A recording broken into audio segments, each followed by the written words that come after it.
And welcome back onto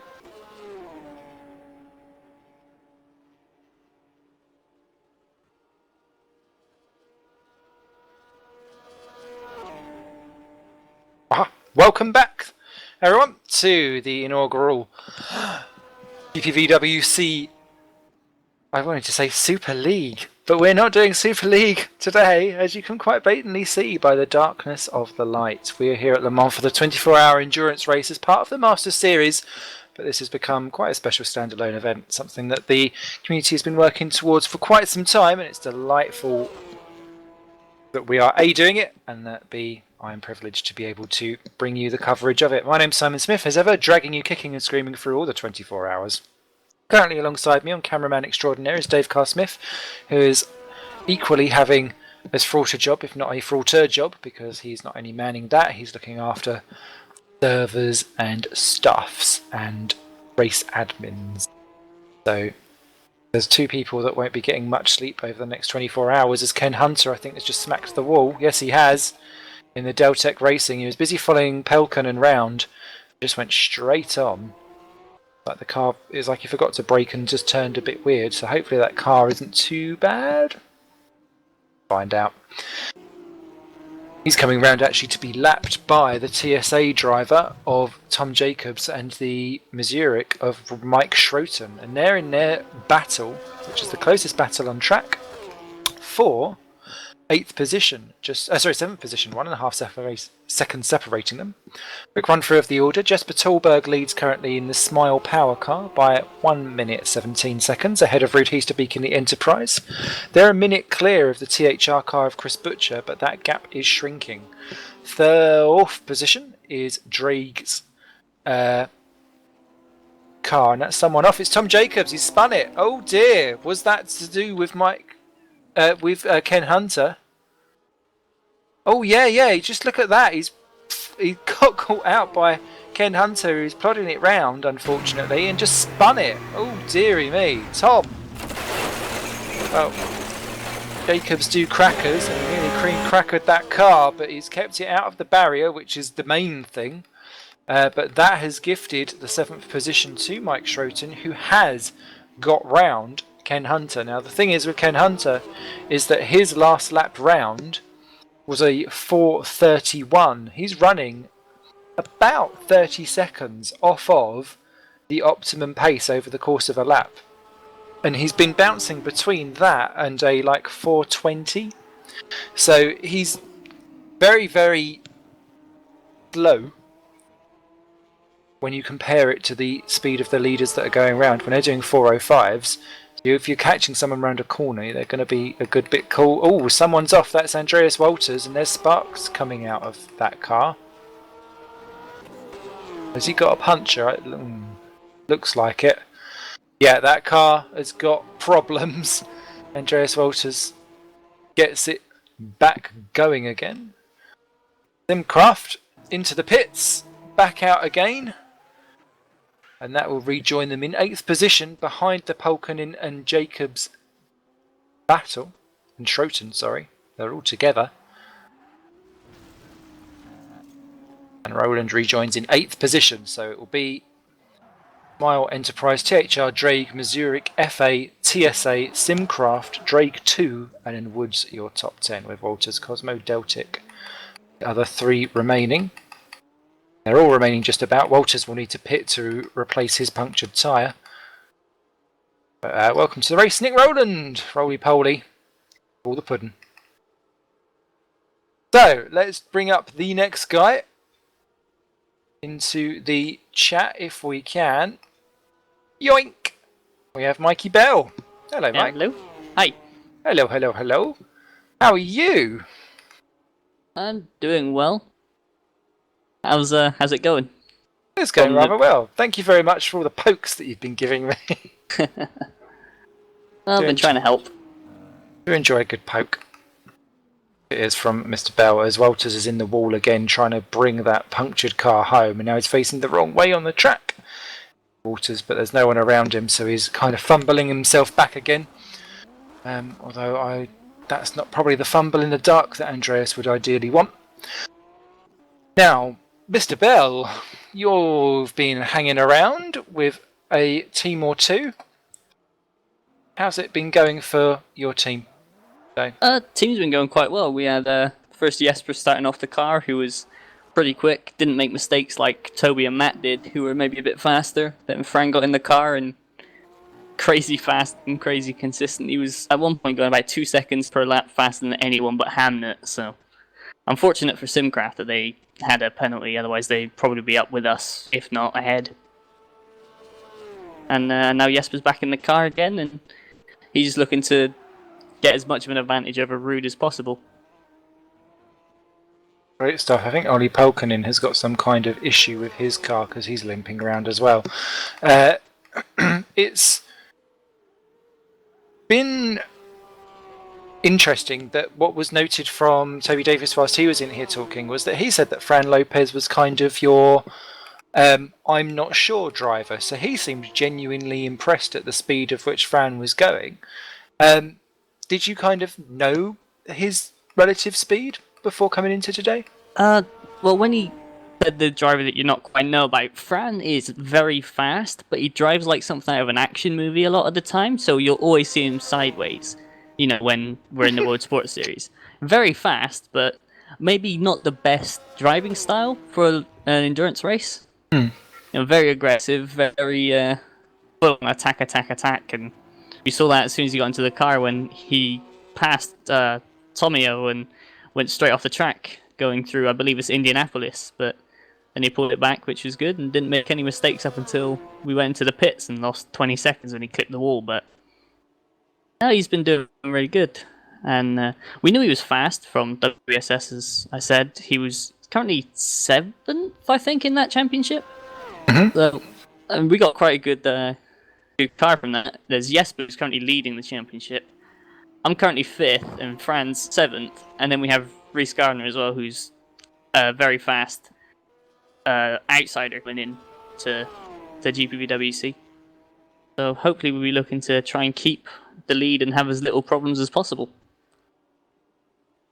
Crossed, fingers crossed. And how do you kind of lay out your drivers over the course of a 24-hour race? Would you prefer to have your steadier drivers at the forefront, or do you try and do a wave of faster, slower, or is that not even something you think of? You just literally go, who's can do what? Initially it started out as a who can do what, and obviously Fran and Jesper said that they can only do in the daytime GMT, not daytime in the race. As you can see, it's already night, and me and Reece said that we could do, because obviously Reece is in Australia, so it's daytime for him and it's night for us. And so me and Reece are doing the night and Fran and Jesper doing the day, but that's why Jesper started as opposed to Fran, because we knew that THR would have Toby starting, and Toby's very aggressive. And if Fran's very aggressive, Toby's very aggressive, both going for an apex, neither are going to back out, are they? So it's safer if we run Jesper first, then Fran. That almost sounds like it was all planned. Almost. Driver swap there over at Deltic as Schroten and Roland start their battle. Welcome to the race, Rianne van de Westerhuizen, who's a name that I'm not sure of. As Nick Roland now onto the back of Mike Schroten for what is, I think, 7th and 8th position battle. I'll just dive onto this one for a second before I start grilling you with random questions of joy. It's 6th and 7th these two are battling over. Yes, it is indeed.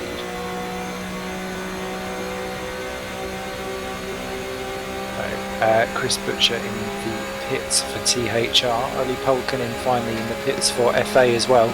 That's why the FA driver has dropped so far back this lap.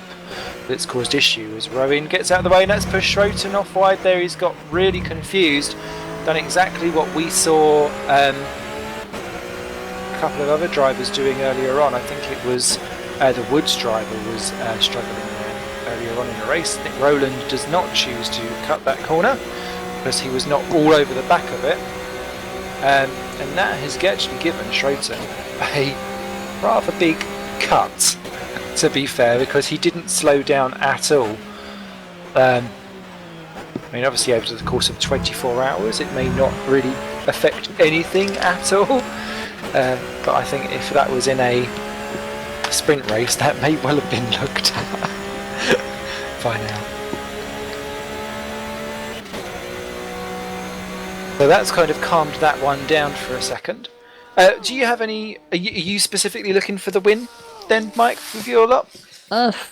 From this point, it's if we don't look to try and win, and we're not trying hard enough because obviously we're in the lead at the moment. Let me just check the gap. It was like it's almost 1 minute 20 seconds, so almost 80 seconds in front. That's a pit stop.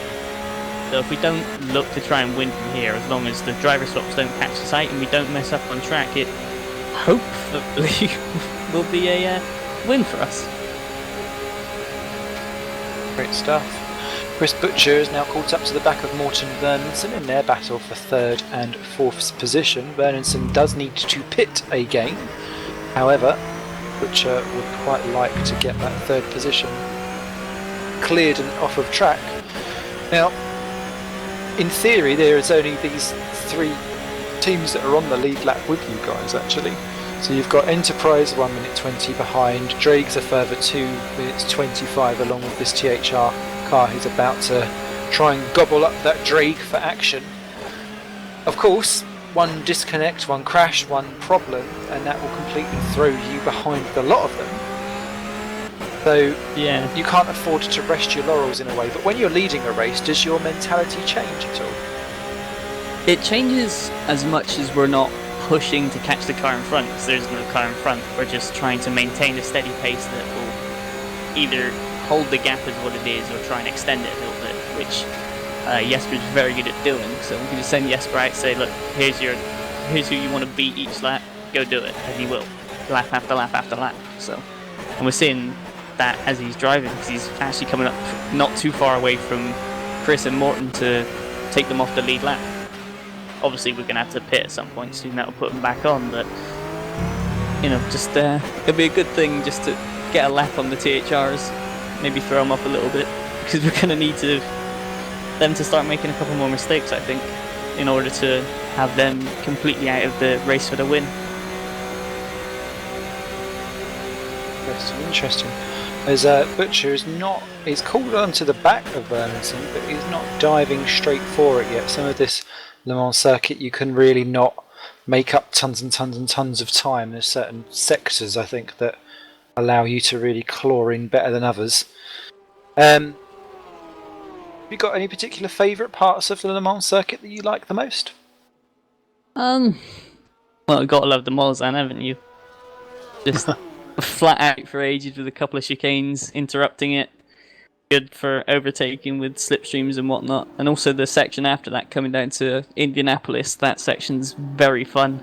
Especially when you're wheel to wheel with someone. That's probably the most exciting place to do it.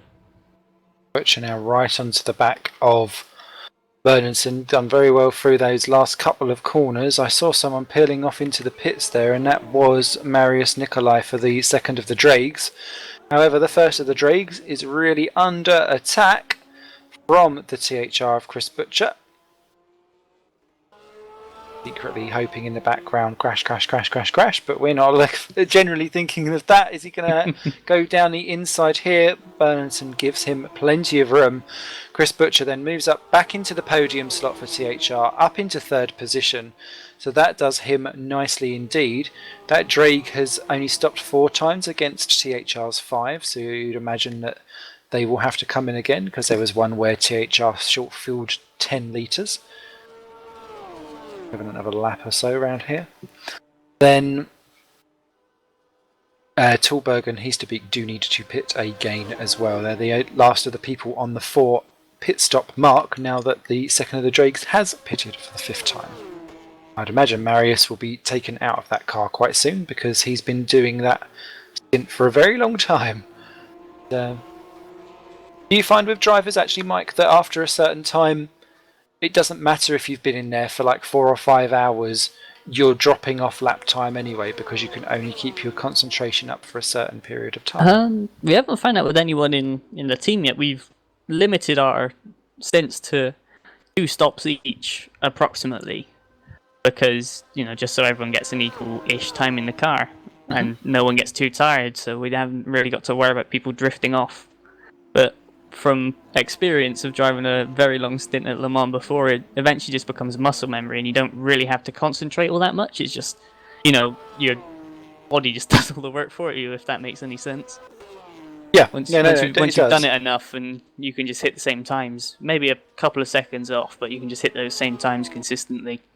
And on a race like this, where there's no motor class to worry about, you can just drive around and not worry about anything.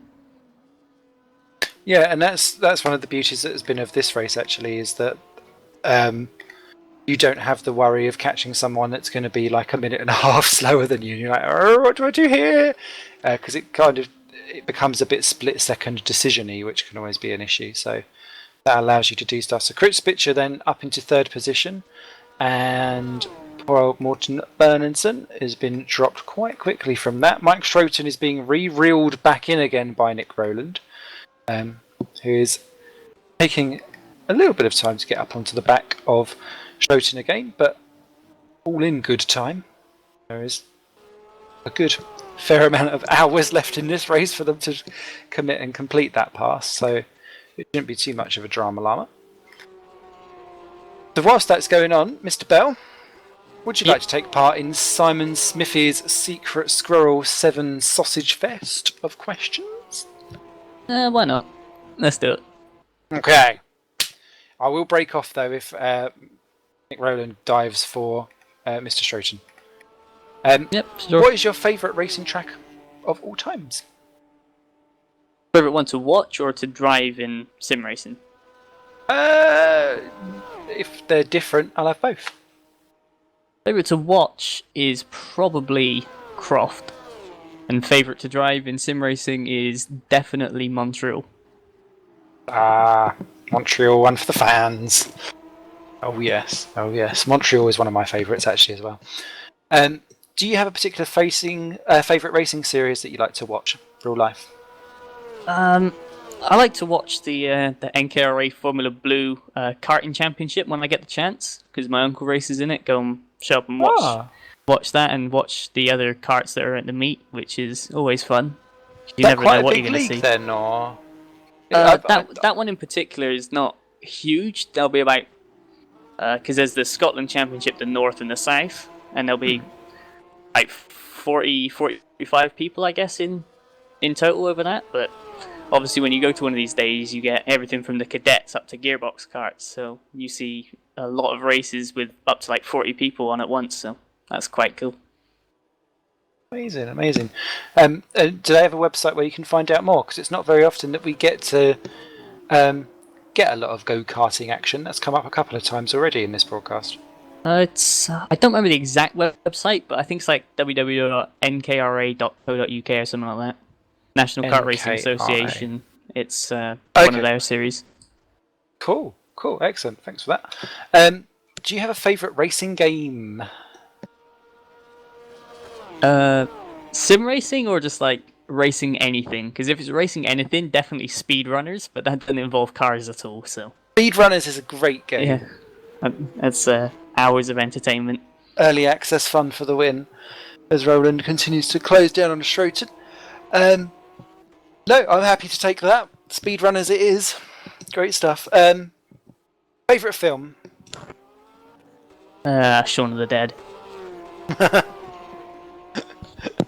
Classic. Any film in the Cornetto trilogy, but I think Shaun of the Dead is just a little bit better than Hot Fuzz. Yeah, Hot Fuzz is my least favourite actually. So my least favourite was The World's End on that one. I've not seen that, so I've only seen one of the two. I was getting confused between that and what's the other one with Simon Pegg? Run Fat Boy Run and Paul. Oh.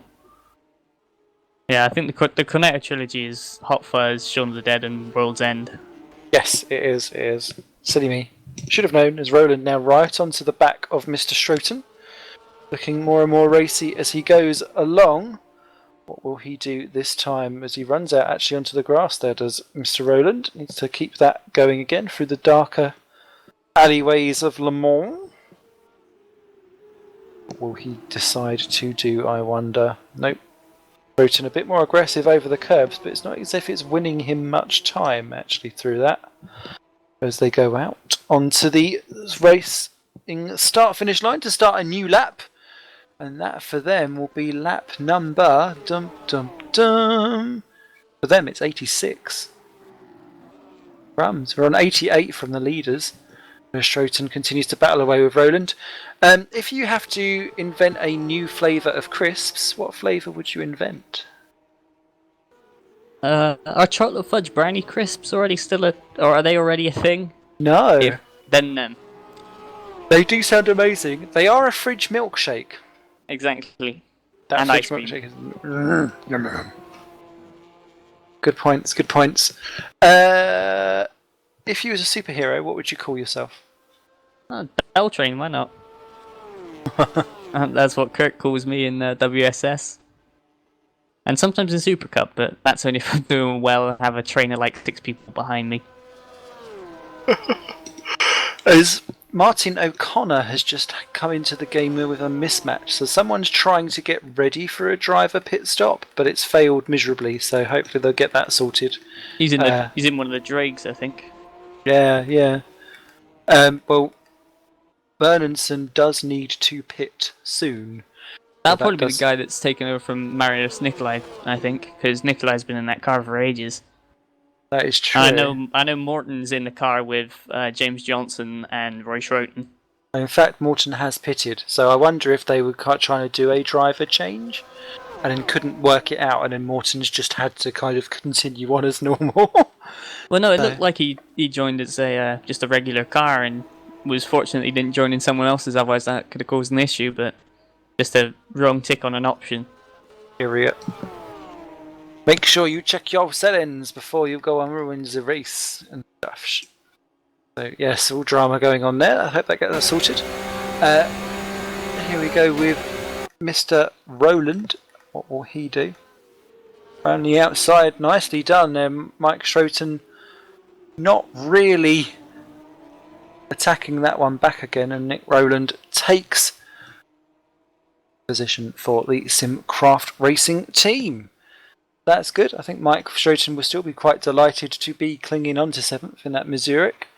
Got 2.5 minutes over Teemu Toika. That FA car really faded under Pelkonen's drive. Teemu Toika's taken over that car now because Ollie, I think, was really struggling with it. Can't see what's happened to the Deltec car. They're in the pits again. Fairly sure Rian went off in front of Jesper a couple laps ago, or a lap ago, but he looked very laggy when he did it, so he may have hit a wall or so. Yeah, they're showing as being stuck on lap 77 completed against Bart de Vos, who's just joined for Walters Automotive. Welcome to the race, Bart. And they're on lap 82, so something clearly has gone quite wrong for the Deltec team. It's showing up as 79 in game, and obviously that's one with the formation laps. That would be right. Live timing says 77. I wonder why that's gone a bit AWOL. Anyway. Is that the timing or the scoring? Scoring. Okay. Mine says 77. Yeah, no, it does. Yeah, the Deltex, yeah, that's right, yeah. I think. Yeah. So something's gone horribly wrong for them whilst they've kind of had an issue. Something's spread in across the middle of the track, actually. I can see a bit of car. So I wonder if that is the result of what has happened, and that's why they're sitting there serving another penalty. Anyway, Rian now is off and away again. Westhuizen. That Deltec. And they're still going, which is great. I like that a lot.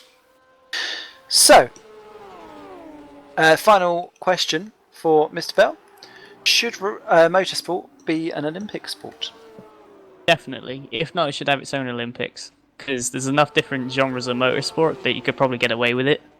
Because obviously there's like rallycross, motorbikes, supercross, just hill climbing, as well as the old F1 circuit racing, endurance, stuff like that. The different categories would deserve their own like medals and so on. Yeah, if that was the motorsport Olympics, but if they could be put onto the quote proper Olympics, then they should. Sounds like you almost want to do a decathlon where every driver has to do like an event for each type of racing. That would be cool. That wouldn't be too bad. Motorcathlon. It could be done. It could be done.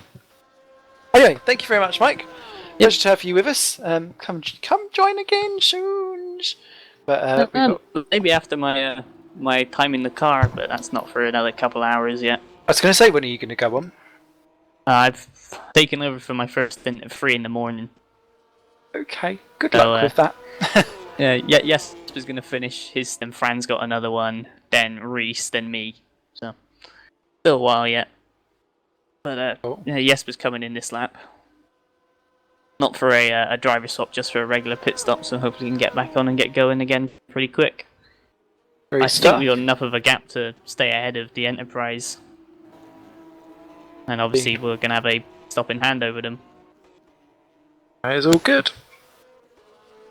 So, Toby Davis apparently raring to get back in to replace Chris Butcher in a THR. Jesper Tallberg is into the pits. Mike Schroten hasn't exactly been dropped from Nick Rowland so far in their battle for 6th and 7th, so keep a little eye on that one. And Deltec's car is still showing to me being 5 laps behind everyone else, but I think it's actually on lap 80, so we'll see. I think they may have done a few spins where they've missed a timing beam here or there, but we'll work that one out on due course. Thank you very much then, Mike. Best of luck for your stint, and we'll see you in a sec. Bye. Yep, see you. So, who's next on my little hit list? I think it might be Mr. James Johnson if he's about. Let's see if he is. Ah! Oh. Oh. I was mid-sentence there. Best entry ever. Best entry ever. Yes! Yes! At least I got something right. I think it was really funny actually, because I wonder if he's still there, and then all of a sudden it's just like, ha! So, yeah. No, I had to say something, and then all of a sudden you've been moved. I was like, oh! Like a naughty schoolboy. There we go. Oh, yeah. How are you, Mr. JJ? I'm tired, but I'm fine, I'm good. Not been in the car yet, though. I have Yes, been you in have. the car. Sorry. I've been in the car for about 4 hours. I'm so used to you being in with the other guys that I forget you was in the Drake. Sorry. But it was a good stint. Yeah.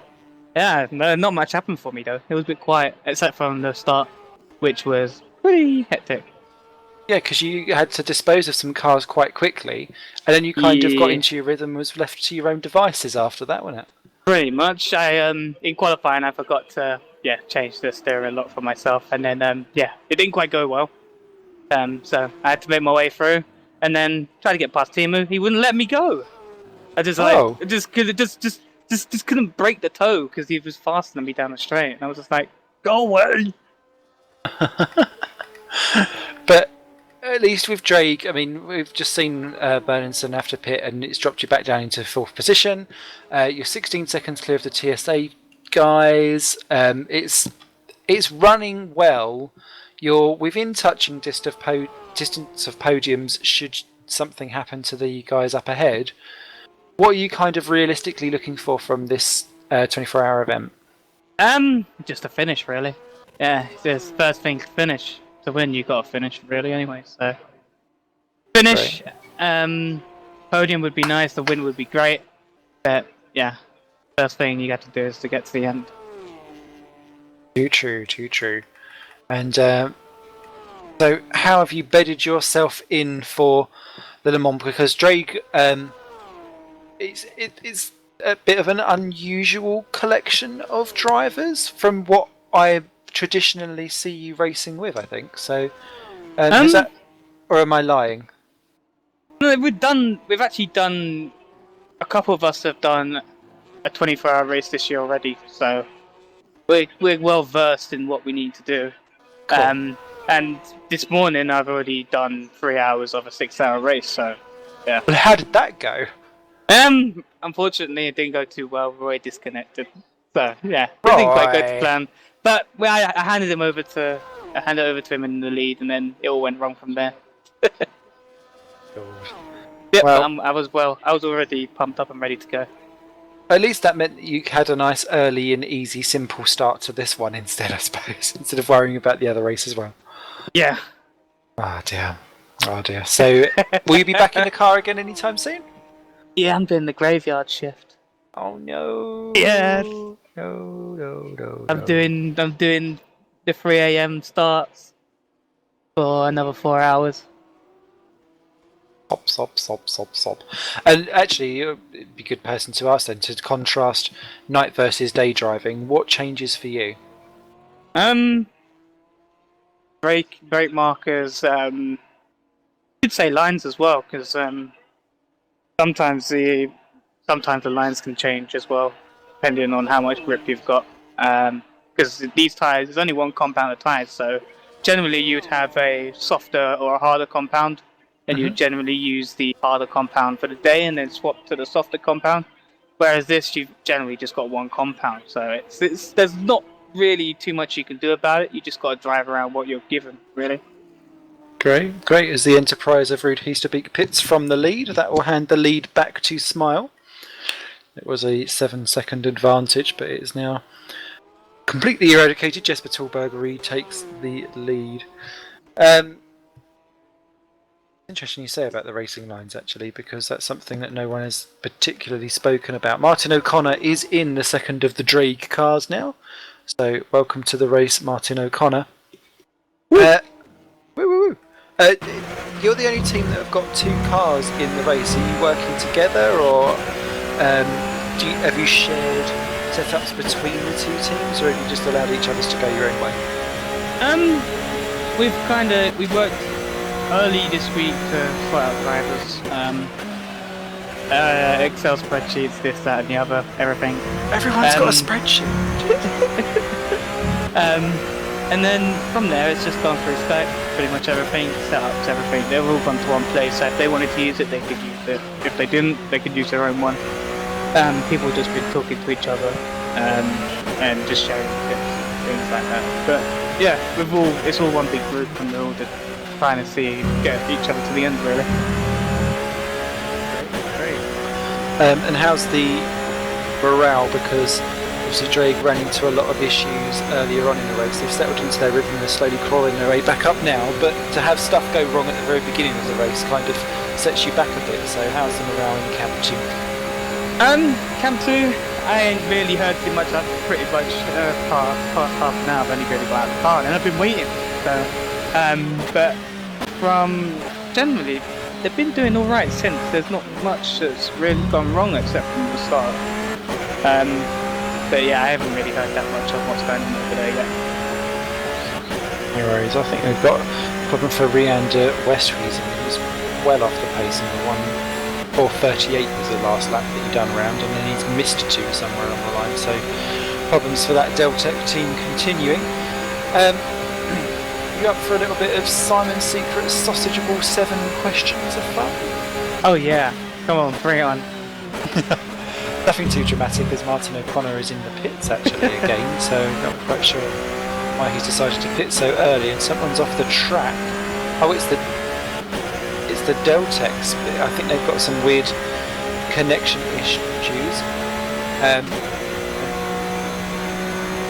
Just before I do ask some questions, Ohi Pelkinen has just poked me, oh dear, and said, please do let people know I'm solely responsible for FA's drop.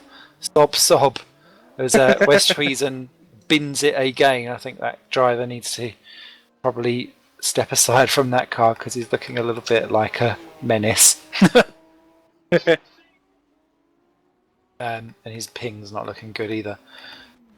There's even Calvin Hermsey is going right, and that's why he's got no front right wheel. Hit or escape. One of the two. Get yourself back round that car.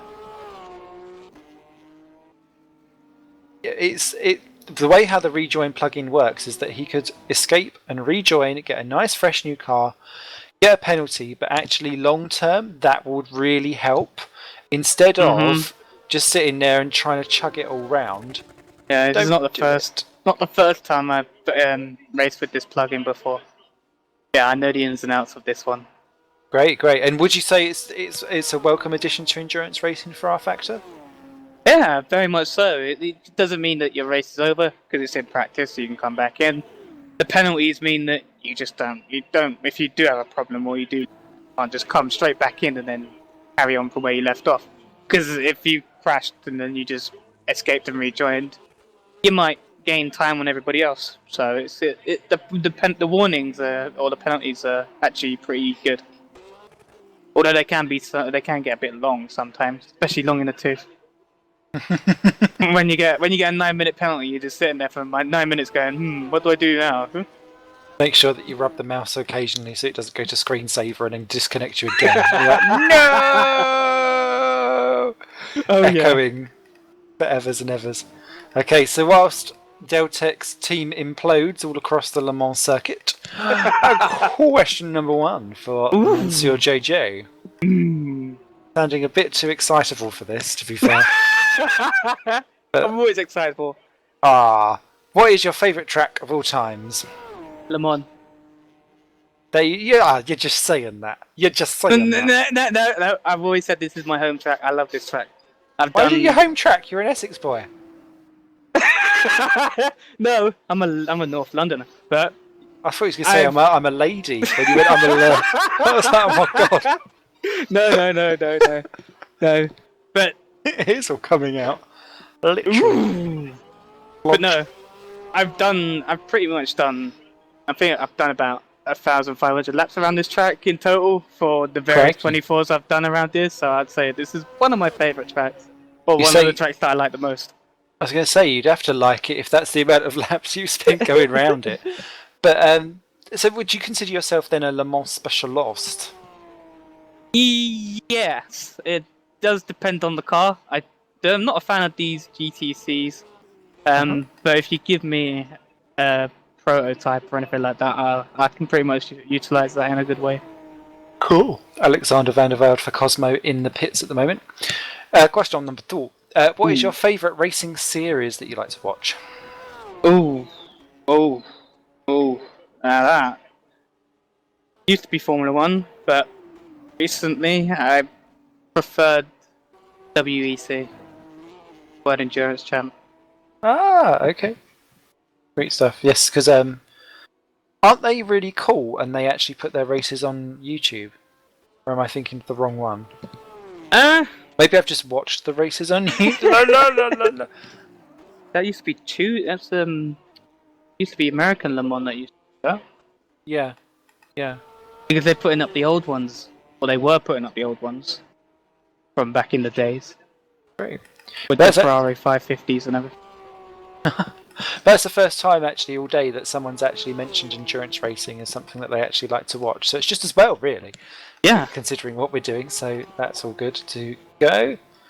Andreas Walters just tweeting in saying, "We have no spreadsheet, Simon. We should have made one though." Never mind. That is clearly the difference between a top tier team and everyone else. Spreadsheet usage and how many pages. And if you've got a pivot table, you get pole. Surely. Oh yeah. Pivot my table, baby. What is your favourite racing game of all time? That's. I loved NASCAR 2003. Oh yes. That is good. And it's one of those games that even though it's 2003, still really holds up well today. Exactly, it's so moddable. There's so many mods for it. You can still play it now, and it's like 2014 cars, 2014 skins, 2014 tracks, everything. Love it. I can't say that any of the... I do enjoy the NASCAR games that have come out now, but I still would say that NASCAR 2003 is still the best thing. Yes. Of them all. So, yeah. Thing is now is it's all DLC and stuff. It's Yeah. DLC is a bad topic. Yes, let's not go there. Okay. Maybe we'll have that as the Midnight Rage topic. Yes. So, I'll be back for that. As it's coming up for 9:30, at 10 o'clock, that's when alcohol begins. Woo! So that's when everything starts to go downhill. And takeaway bingo, etc. Takeaway bingo. I love it. Whoop, whoop. What's your favourite film? Ooh. I've not heard that one. Promise. That's a good one, that is. You download that from Xtube. of course. But no, Don't mate. wow me, cameraman. You know he's already typed it into Google's. Yeah, he's already found his way to it. But no, from generally, you could go Matrix, you can go Lord of the Rings. I don't even know. There's so many. Aww. I have to say I've not enjoyed the Hobbit movies. No, me neither. That could have been one amazing movie, not 3. I've just strung out everything for no particular reason movie. And then filled it in with a load of nonsense. Yes. And it's Smorg, not Smaug. Potato.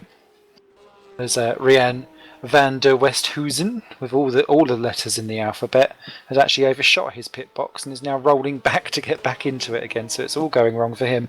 Bart de Vos for Walters Automotive has got past Alexander van der Velde's Cosmo because of their pit stop as well, so that's interesting to see. Bart de Vos, a very capable driver in that Walters car, we'll try and see what he can do. Calvin Hermsey is only 16 seconds behind Martin O'Connor in the Drag as well, so there's a few little gaps closing in, so that'll be interesting to see. If you could invent a flavour of crisp, Mr. JJ, what would it be and why? Well, not why, but what would it be? Ooh, bacon and sausage and everything. Pigs in the blankets. Yes, there you go. And then have them basically not pigs in the blankets, but the crisp version. Crisps in a packet. Yes. All You're totally crisps. inventing new stuff right here. Yeah. Patent. Patent. You're right. Yep. You send it into Walkers. Dragon's Den. Yes. Yeah. Do it. Millionaires waiting to happen. If you was a superhero, what would your name be? Oh, I've had a few. I know Mike Bell's. Are they repeatable on air? I'm not sure. That's a no then. Well, it depends if Savil's allowed to be said. Ooh. We have lost the Deltec car. Rianne van der Westhuizen was removed from the game. So, problems there for him. And that will give him a penalty. So, more drama for the Deltecs. Probably about 9 minutes. Depends how long he's depends on whether he's done it before. What he's done is he's gone into the pits and then pressed escape to try and get out and then try and get back in again, and that automatically removes you from the game as Calvin Hermsey clouts one of the walls by going around a straight. So double whammy for the Deltecs, but they're still going. I haven't had any penalties myself yet, but generally they go up in steps. So generally they start off. I don't know how it's on this one, but it generally starts off at 3, then goes 6, then 9, and then just. Uh-ohs. Drama llamas. Welcome to the race, Matteo Giuliano for the Cosmo Auto Sports car. Another new face to GPVWC. Great to have you with us. And lastly, your views on the debate that's overarching on this 24-hour broadcast before we have our mini debates throughout the night when things will get quieter. Should motor racing be an Olympic sport? Yes. Why? Because it's no different. It's it's no different to running or anything. You're exerting your body to same sorts of pressures and feelings, except it's just that you're using a motor vehicle instead of yourself. But you're still using yourself to drive the car. It's just a different form of Olympics. Do you think that deserves You might as well its just own call Olympics? it. You might as well just call it the Car Olympics. That sounds really, really. It would be like calling it the human challenge or something like that. Instead of the Olympics. You've got like the Paralympics where they use wheels and stuff, but they're just using their body. How about we just have like Flintstones type thing? Oh, There you go. You could get some really, really flexible gymnasts, and they could become 4 wheels, and then you just get the sumo wrestler, and they just have to balance and push them across the. It'll be like Exactly. The human fastest man cars. across wins. Yeah, we got it covered. It's all good. We got this. This is great. I like this. Bait's almost sorted already. Whoop, whoop. Great stuff. So, you'll be getting into the car again for the old graveyard shift. Oh yeah. Let's see, what else have we got? We have got a bit of a queue going on down in the old broadcasty brief. So I may have to do is love you and leave you, and then bring you back a little bit later. As long as I'm around for the takeaway bingo, I'm sorted. I'm happy. Okay. Actually, you get as you have requested. If you give me a number now between say 1 and 150, I can't think of any takeaways that do more than 150 dishes. Surely. Okay. You can have that as a reserve number for the takeaway bingo, which will kick off in about half hour. Okay, I reserve 12. Number 12. Oh, that'll be a starter. Well, the starters are always the best ones. That's okay, as long as it's not something like spunked up oyster or something. It depends what it is. So, yeah. Alright, cool. Thank you very much for your time and for ordering my first food poisoning dish. Great, I love this. And good luck in the car and with Drake, and we shall see you later. Thank you, and see you later. Oops.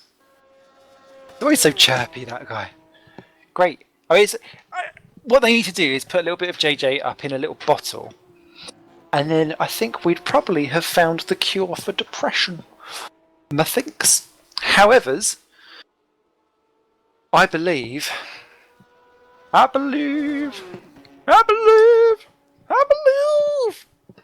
it is time for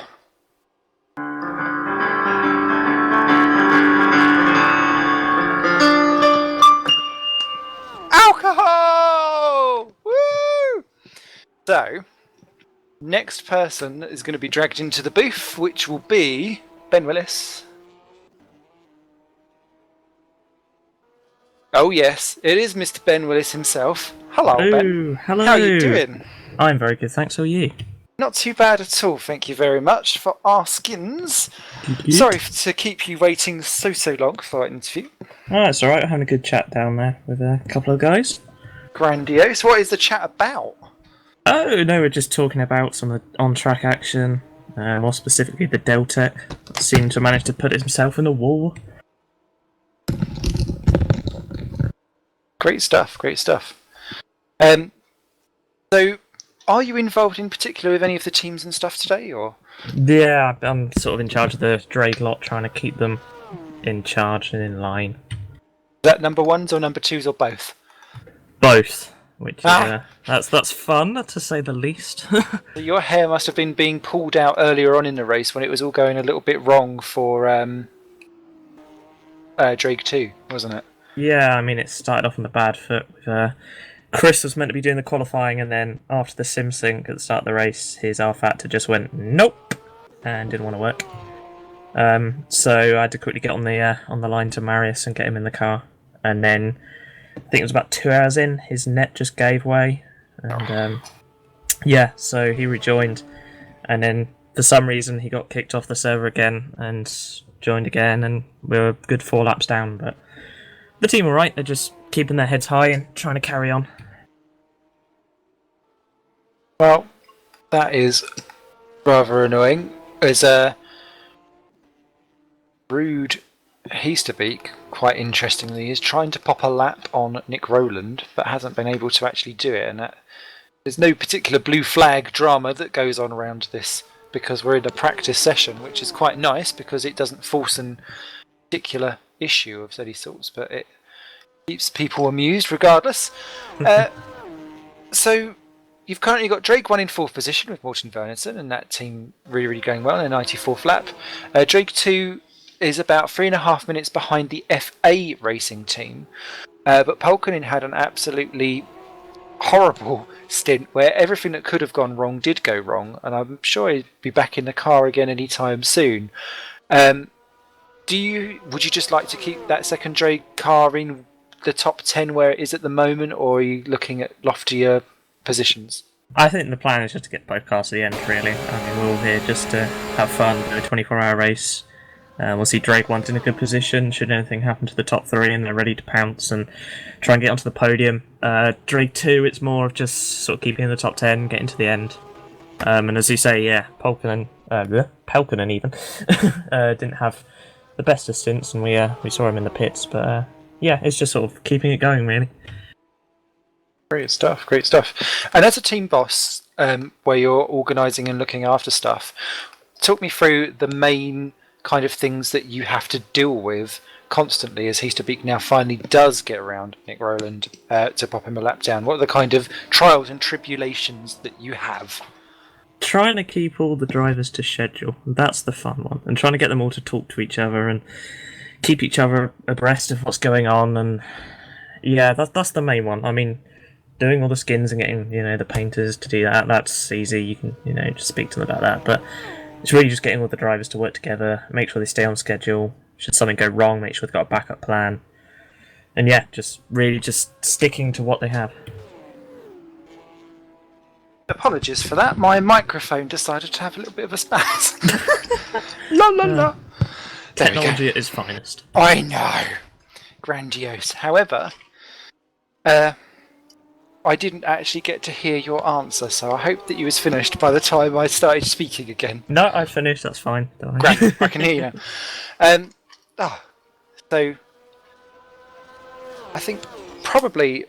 I know in Super League, when we're doing stuff, team bosses are very much overlooked as one of the big key players of the actual Super League experience itself, because they're the person that deals with the upgrades, and yet that's probably one of the places where the manager is visibly making one of the biggest changes. So do you feel like team boss isn't appreciated as much as what it should be in sim racing? I think a lot of the drivers, yeah, I mean, I guess you're the people working your team. Obviously, they appreciate that you put a lot of time into making sure everything runs smoothly. And I guess some people say that's overlooked, but yeah, as you say, a lot of the Super League stuff, it's all about the bosses making the correct decisions, making sure the upgrade path goes well. I mean, obviously, considering we're sort of the endurance arm of VBM, I talk a lot with Michael Bittman, obviously. Team manager of the Vobble Motorsports team, and yeah, and I guess a lot relies over there on the team manager making the correct decisions, making sure they're upgrading the cars to what the drivers want, making sure it's as fast as possible. And yeah, you could say in like the championships in like WSS, where I guess the team manager is a little bit more hands off in a sense. Maybe it is a little bit overlooked, but I think they're still a key part of the team, really. Great. Just an interesting point to note out on track. Nick Rowland now only 6 seconds behind Tom Jacobs in the battle for 5th position. TSA versus Sim Craft, and that gap was over half a minute at some point. And to be fair, they've dropped Mike Schroten, the TSA team, just about. But overall, actually, Schroten is slowly closing down again on the TSA car. So a little bit of concertinaing up for 5, 6, and 7th positions. As finally, Marius Van Wink gets into the race for Deltec. They've been missing for several laps, and they're going to be a long old way behind. But it's great to see that Marius is getting back going again. But he's pulled straight out into the race. I wonder if that's actually right or not. We'll soon find out. Yeah. Sure, I wonder if he had to wait like the 8 minutes or something. But, yeah. I wonder if he's done it outside of the actual game instead of sitting in the pit lane and serving it like other people. But Marius is back going again, and he's gone and parked it straight down at turn 1 and escaped. That won't have helped. It's another Marius. 8 minutes. Wink, wink, Marius Van Wyck. That's not going to work at all. Calvin Hermsey's been into the pits as well, so all kinds of drama llamas going on there as we watch, or I would flick to, in my eyes anyway, Nick Rowland, who is trying to re-unlap himself from Ruud Heasterby, because if Ruud's holding him up, and a pair of them are pulling Tom Jacobs at the rate of knots.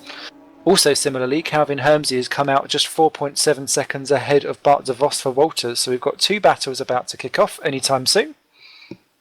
Keep an eye on that. Now, whilst I've got a fellow backmarker with me, Oh, yeah. I feel like it is only time to shout out about back marker loving, and how underappreciated being last in a sim race is, because I feel like it's our duty to be there, because if we weren't there, other people would give up because they'd be coming last instead. Well, someone's got to do it. I mean, I think we do a pretty good job at it.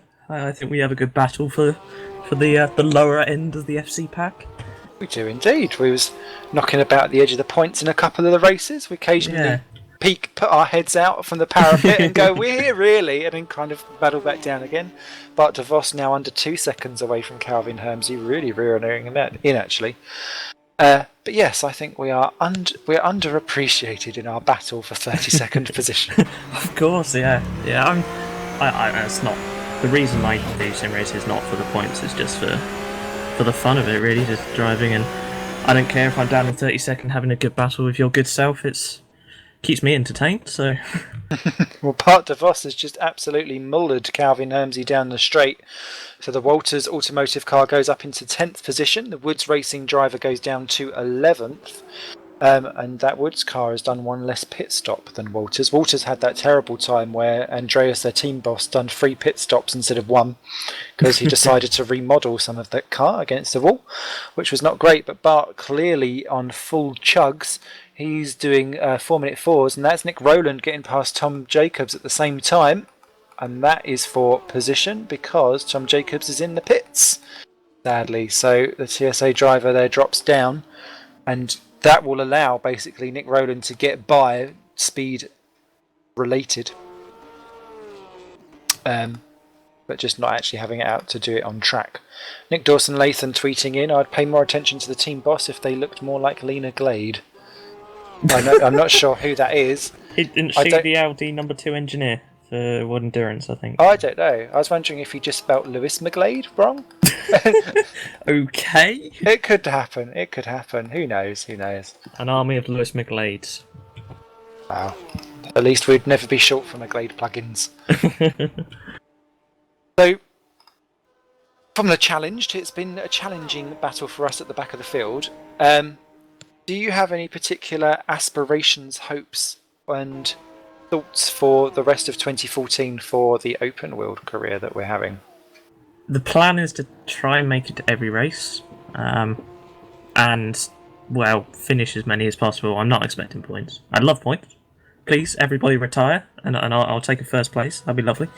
But, yeah, really, it's just about just finishing week in, week out, and slowly building towards points eventually. Be it 10 years, but yeah, we'll get there in the end. We will. We'll get there. Good stuff. And would you mind taking part in the Simon's Secret Sausage 7 questionnaire? Oh, of course. Of course. However, first off, whilst I have fellow backmarker Ben Willis in the room, backmarker Ben, there we go. I feel like it is now time to ceremoniously open up the alcohol. Woohoo! Is it a bad time to say I'd already started? No, that may be good things. Surely. I'm starting off with Strongbow Dark Fruit Cider. Other varieties are available. I've been through a can of Foster's. So. Others of those aren't available. However, Mr. Wilson, it is your turn. Mr. Wilson! Reminds me of, do you remember the old Dennis films? Yeah, Dennis I think the I Menace. do. That was Mr. Yeah. Wilson. Mr. Wilson! From the guy, the child that desperately wanted to be Macaulay Culkin, but sadly wasn't drugged up enough to do it. Yes. Anyway, slight diversions off topic. What is your favourite track of all time? I'd have to say Brands Hatch, personally because I've been there, and it's an amazingly fast track. Loads of elevation changes. It's just really crazy, and at like points where there's just no fencing, you can get up to the track like 3 meters away and see cars flying past. It's really good. But then last week I did find a copy of the Isle of Man TT track for R Factor, and I've now started really liking that. It's a weird track, and I'm being 37 miles long.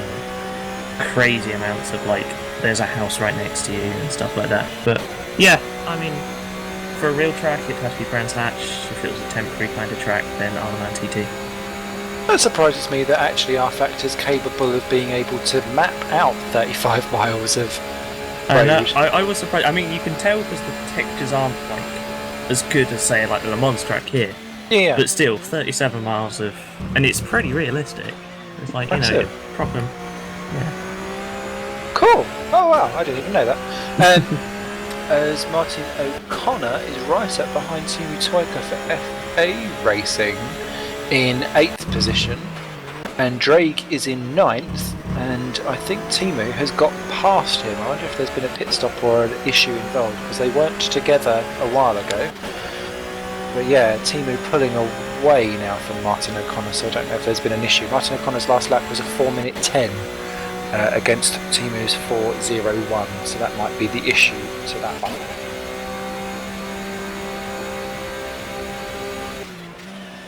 So we work that one out. Although it's saying that FA Racing are on 94 laps and Drake 2 is on 91, but I don't think that's quite right.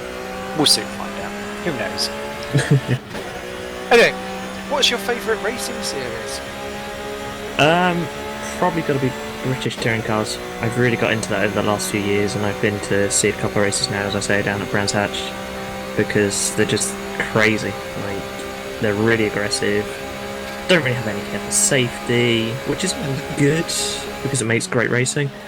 And yeah, I mean, loads of people would say F1, but I just feel it's lost its way a little bit. I mean, with the massive regulation changes, and now they're talking about, removing the first practice session, loads of weird things. And I think it's lost its identity. Having a midlife crisis at 60 something. Yeah, I guess you call it the midlife crisis. But yeah, it's probably British touring cars, or I've also started getting into the world endurance stuff, so like 24-hour Le Mans, all the endurance racing. So probably one of those two. Grand. Okay. Favourite racing game? Ooh, that's a hard one. I think because I use it so much at the moment, R Factor, just because it's so expansive with all the mods, and over here at GPV we have so many championships on one platform. It just shows how expansive it can be. But then, what was it called? Formula 1 Championship Edition, do you remember that? Yep. Where That you was got to race several seasons back to back. Yep, that was the first game that got me into racing. Ah! So that was the first like proper racing game, along with Gran Turismo 3. Those were the two main racing games I played when I was a lot younger, and that's what really got me into racing. So probably one of those three. Excellent. Marius Van Wink for Deltec still sitting in the garage, by the way, so serving a penalty again somewhere.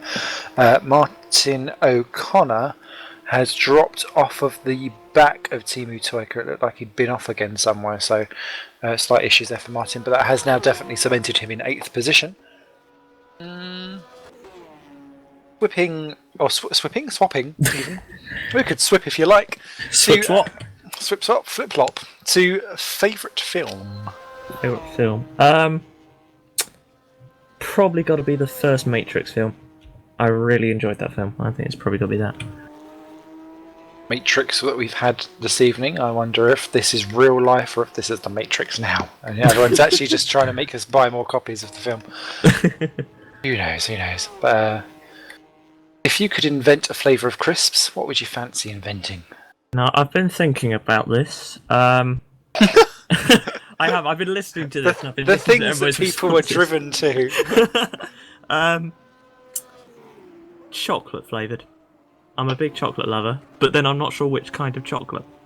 Like, Well, do you go dark Cadbury, or do you go Nestle chocolate? You see, because they taste slightly different. The glass and a half that matters. Yeah, or do you branch out and go Milka? Oh, so you'd have Exactly. Matthew Allington with that one. Exactly, yeah. And I'm a big fan of Milka, so. So, permutations. I love the Milka Dime Bar one. It was Oh yeah, nice. I'm a big fan. Was it the Milka? And the Happy one... Cows. Yeah, that's the one. Yeah, that's really nice. because I didn't realise you could get that in the UK. So when I went over to one of my few holidays abroad in Spain, where I found out that you could get milk of cows, and it was like a tricolor, and it was a layer of white, a layer of dark, and a layer of milk, all just in one big slab. Essentially, when we came home, I was struggling to fit my clothes in the suitcase because I just bought loads of milk or chocolate that I didn't think was available over here, only to see it in the shops when I come back. I was like, Yeah, I think the last few weeks my mum's been coming back. There's near her work is like a Morrison's, and they've been selling Milka bars at like 50p. So she'd just keep coming back with like 4 to 8 bars every night, and it was just like, yes. Yum, yum, yum. Actually, right, whilst we're on a chocolate connoisseur moment, your opinions on the Cadbury amazing additions of stuff, because I think the one with popping candy in is probably my favourite chocolate ever made. That is the only one I've tried, actually. I haven't tried any of the others, but The it banana was one's really nice. nice. Oh, I haven't tried the banana one, but I did try the popping candy one. And I've never been a fan of popping candy, because I don't like the idea of it staying in your mouth for ages and popping all the way. But it still tasted really nice, so I think I could put up with it. Great stuff. If you was a superhero, what would your name be? I'm not sure. Could I go with Bruce Willis, considering the surname, or maybe John McClane? Be like the superhero version. Or Ben 11. You could be maybe. cool. Oh. Or Ben 10.5, maybe. Apocalypse Edition. Yes. Yeah. Or you could be called Yippee-ki-yay. I could. Yes. Yeah. Let's go for that then. Yippee-ki-yay. Okay, cool. And then, last but not least, to weigh in on your opinion on should motor racing be an Olympic sport? What would you say? Yes, if it followed what was it used to be? Was it A1GP where they had the countries? Yes, I loved that so much. Yeah, and that was actually alright until it went. I think it liquidated or something. But something similar to that, and maybe have it like on a short track, loads of heats, and building up into like a massive grand final. But the idea of like the countries separated like that, and like 2 per country, and I say yes. I think it'd be a good addition. Yeah, I could see Trinidad and Tobago get into the finals. That'd be fun. And then you have for the Winter Olympics, you have it on a snow track. Ah, yes, with Proper, proper snow trials, and everybody relocates to like Finland or something to go and do it. it would Get end the up rally being cars like out. that. Yeah. I think that could work. I like that a lot. Fabulous. Okay, so those are the secret sausage sevens that is going on. There we go. Yeah. Now, Eric has already said, "Am I next?" Or because I'm a bit busy. So,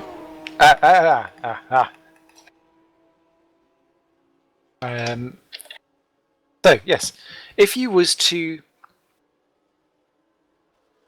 reinvent something, if you get a special bonus backmarker question. Oh, okay. if you was able to invent a new rule twist. Oh. Morby's spun. Yeah, I just saw that. Right in front of Bart DeVos. So Philip Morby back in the car for TSA. That's a good introduction to him being back out on track. Welcome. If you was able to invent a new twist in the rules for Formula Challenge, what would you go for? Full reverse grip race 2, so that whoever finishes last starts first, and then I may have a chance of doing well. Or they reverse the point system for race 2. So if you finish last, you get max points. Amazing. See, it's all to benefit us. Mm-hmm. I am so down with that. I have sailed down a river. Great. Well, thank you very much, Ben. I'm going to have to love you and leave you and move you into another room because Okey-dokey. I'm going to push through for the next guest of honour. But great to speak with you, and I'll be back with you again later if you're about. Yeah, well, thanks for having me, and I'll see you next Formula Challenge race. Yes, 37th is mine. Oh, that's mine. No. Alright, see you later. See ya. Grand stuff. So the reason why I had to just quickly bring that one to an end is Marius Van Wink is now out on track for Deltec again, so it's great to have our full grid of 13 going. Is that we have the rather amazing Eric Strun out on to our broadcasting booth. And it's great to have you, Eric. You've been a busy man. Yes, I'm about to go in a little while as well, and then I have a great morning stint as well, around 2:30 or something. Oh, Nice. God!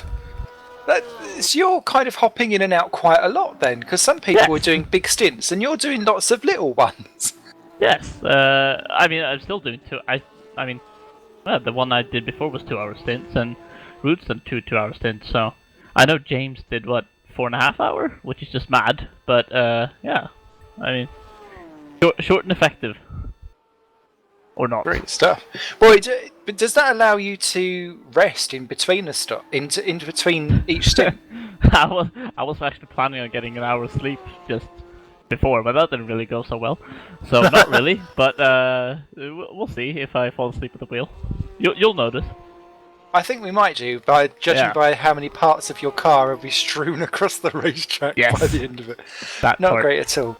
But your stint went remarkably well. You was competitive. You was reeling in other people.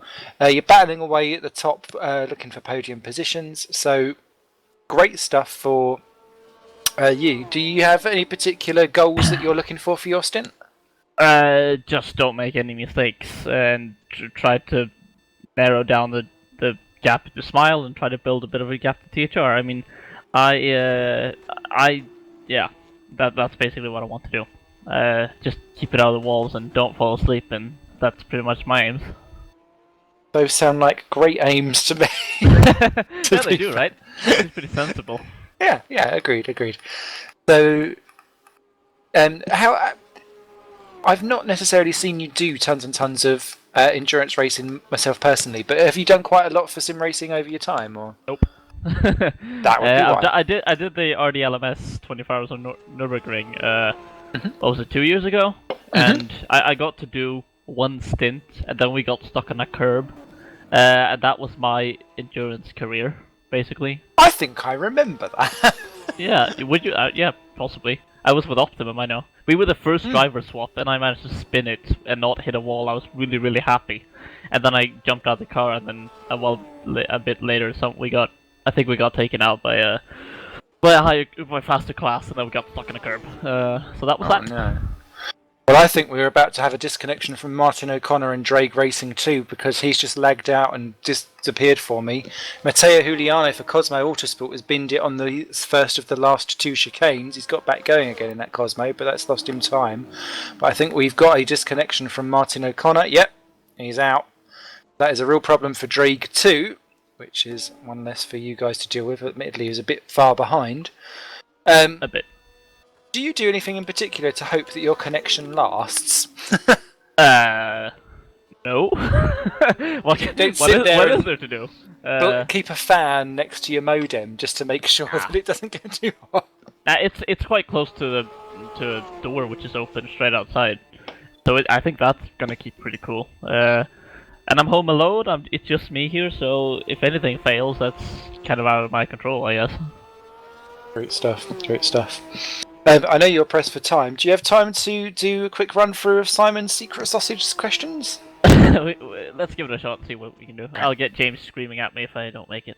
No problem. Well, we can do it quick fire. It's all good. Yeah, sure, go for it. What's your favourite racetrack?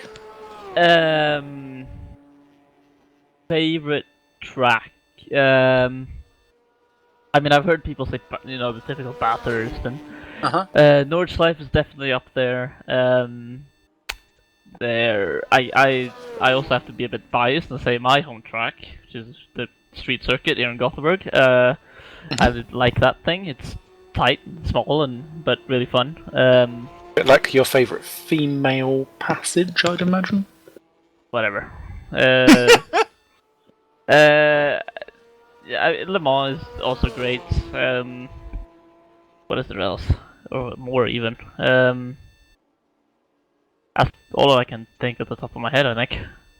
What we'll do is Mike Schroten's pitted and rejoins in the Missouri in 6th position. What's your favourite racing series to watch? Again, I'm a bit biased to say STCC because I partly work for them, but Oh, I didn't know that. well, now you do. Like them on Facebook. Shameless plug, but like them on Facebook. Okay. Thank you. And I can see if you do it, so don't. No bullshit, Simon. But I mean, SSCC, V8 supercars. I'm not really a big fan of open wheelers, so touring cars, BTCC, that kind of stuff. I think no specific favorite, but just touring cars in general. I tell you what does happen, just for pure note. When you type in STCC, it's not the Scandinavian Touring Car Championship that comes up for me first on Facebook. It's actually a student nurses support group. That's interesting. Okay. Just in case people just think they'll click to join, the very first thing that they're looking for, when they type that in, you'll be stuck with loads of nurses who have issues. So, just to be aware, everyone. Okay, Google for Google search for Scandinavian Touring Car Championship. It comes up. It's about 6th on the list, I suppose. But it has had a like from moi. Yes, so, I got a notification. Thank you, Simon. Whoop, whoop. So that is all grand. As Dill, the secondary car, hasn't re-entered the track at the moment, and so they'll be losing time hand over fist. Your favourite racing game?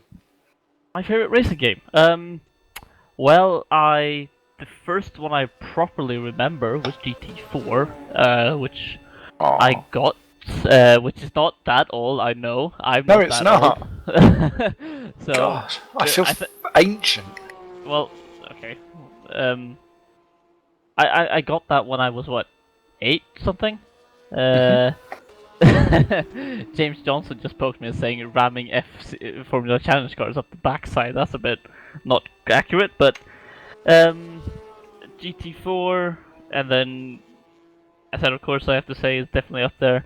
And then my favorite, probably arcadey thing, is probably Burnout Paradise, which that is a great game. Played. Yes, I have had a lot of fun with that, and a lot of frustration because I still haven't completed it. Same.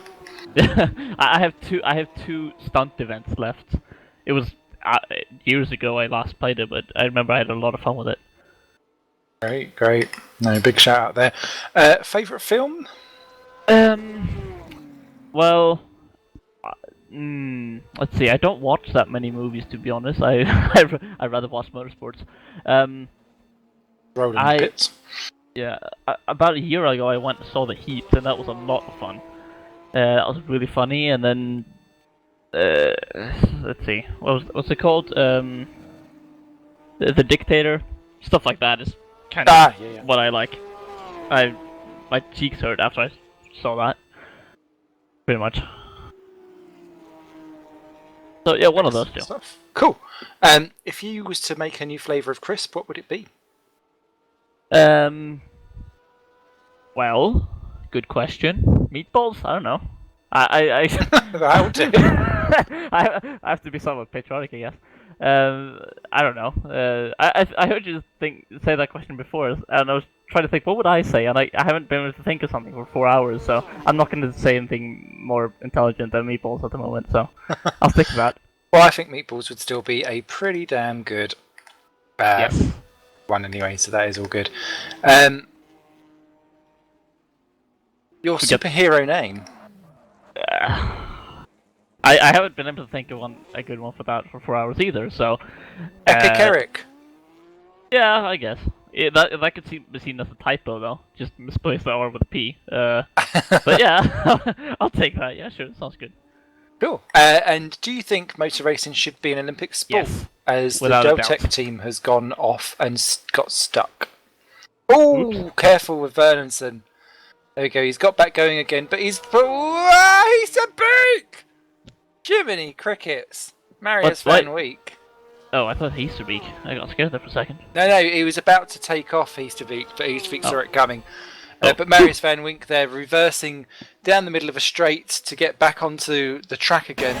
But sadly, Easterbeek was coming round the kink. It was all a bit blind for everyone, but Marius there managing to get back going again. A little bit of damage to the front right of his car.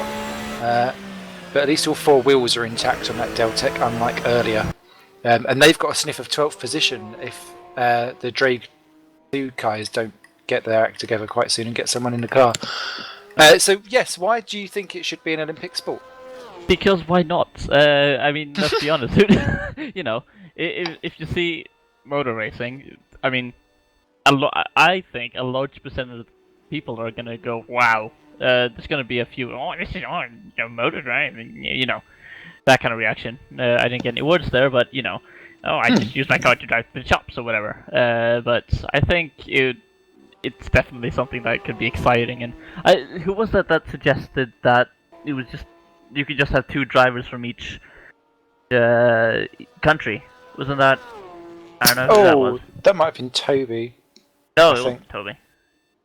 I'm Was not it sure, but James? yes, I know who. I remember it being said. Yeah. Yeah. And then have one F1 driver. I was like, ooh, Sweden can finally have an F1 driver, and I was like, okay. You've got Why? one. He's just hiding in a cater room somewhere. Yes, he's hiding. He's hiding in 23rd. Excellent. Third. Or something. I don't know. I didn't watch the qualifying, so I saw he was last. I didn't Yeah. check which numbers are between, but I saw he was like 8 tenths off the guy in front. So yeah. Oh well. But yes, back to the question. Definitely, it should definitely be an Olympic sport. Great stuff. Well, there's Marius van Wink and a certain Bart de Vos pit for Walters Automotive. Thank you very much, Eric. I know you've got some stuff to do, but great for taking the time to come in and chat with us. Yeah, thank you. Nice chat with very relevant questions to a fourth. Wait for the irrelevant stuff when I get even more drunk. And hats off to Yay! you for trying to do this, by the way, Simon. That's pretty. You must be mad, aren't you? Yeah, Is that one way or another? Help it. Or? Everyone's a little bit mad on the inside. Yeah, but there's different levels to madness. Well, I'd be delighted Just to have a full quota of madness as Chris Butcher pits in from THR. But hey, take care and best of luck with your Yep. stint. Thank you. Have fun. Awesome. He dived out before I could move him. So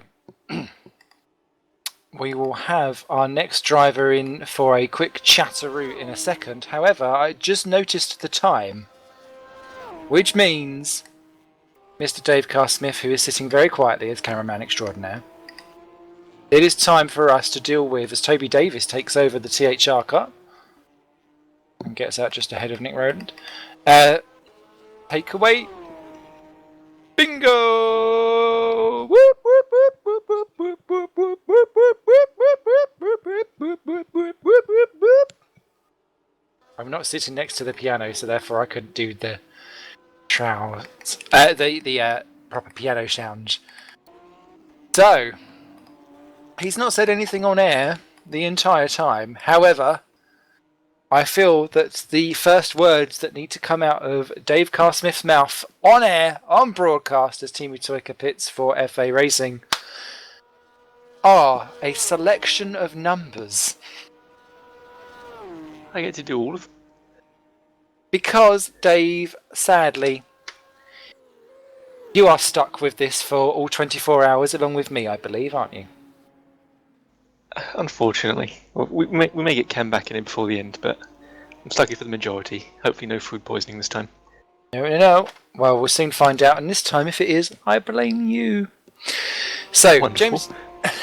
James Johnson picked number 12 for whatever menu I'm going to go for. I would like 2 numbers from yourself, Dave. What sort of range are we looking at? Oh, well, it depends on what menu I go for, actually. Okay, right, to the vote of Twitter. I need to know Chinese, Indian, pizza. I know which one Dave would go for. Which one I've already gone for today? Yeah, exactly. Dave likes a slice of life. So please tweet it in right now. Unlike James Kirk, who's just tweeted that he's got his new pair of trousers applied. Clearly he has just plopped himself somewhere along the line. So the votes of the public will be deciding that vote, and that will probably decide what the numbers are, because if it's Chinese or Indian, then we can go all the way up to about 120. If it's pizza, we can probably go to about 40. So I'll wait for that one to come in. How have you been enjoying proceeding so far as admin? I think it's going quite well. Certainly a lot smoother than I expected coming into today with all the problems we had this morning. But we got there, and I think it seems to be going well. People seem to be enjoying it, so that's good. Lots of engagement online, which is fabulous to see. And it's obviously a big step into new territory for GPVWC. Do you think this will be something that may stick around, a little bit of endurance fun every now and then? Hopefully. I'm not sure it's something that will happen this year, potentially for next year. We do have 2 more endurance rounds coming up for the Masters, with the 1,000 kilometres at Bathurst and then the 12 hours at Nordschleife later this year. But other than that, that's probably more something we'll look at for next year, a full endurance series. I know it's something that Will wants to do. Great. We've got Calvin Hermsey, who's been overtaken for 8th position in the Woods Racing by Toyka for FA. So that's been a change there. Toyka back up into 8th after his pit stop. That's great. Now we've had one tweet in, and it is the first one. Everyone else is a bit too slow. Joshua Anderson has confirmed the choice as Indian. Dear. It makes me feel a little bit less full of dread.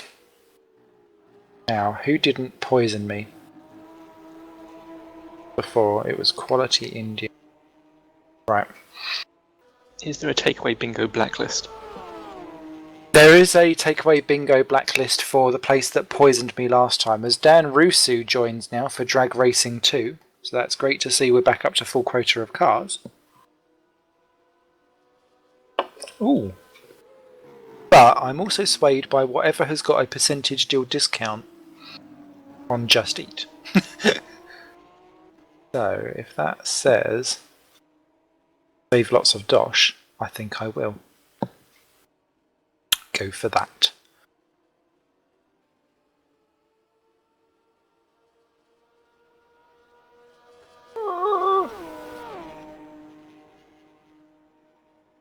Alright, let's go Shere Khan, because I've always...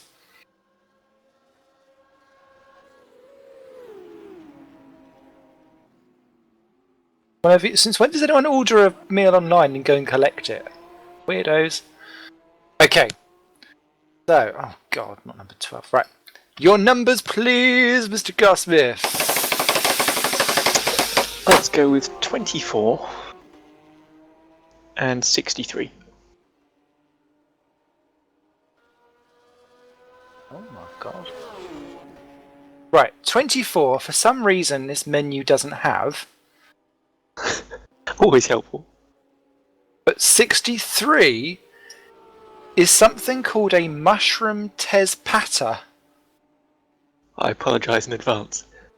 It's a main dish! What on earth is one of those? Oh no, now Cameron has just said Chinese. Don't go and ruin the odds now. Oh, alright, a mushroom tezpata. Okay. A replacement for your 24, please. How high can we go?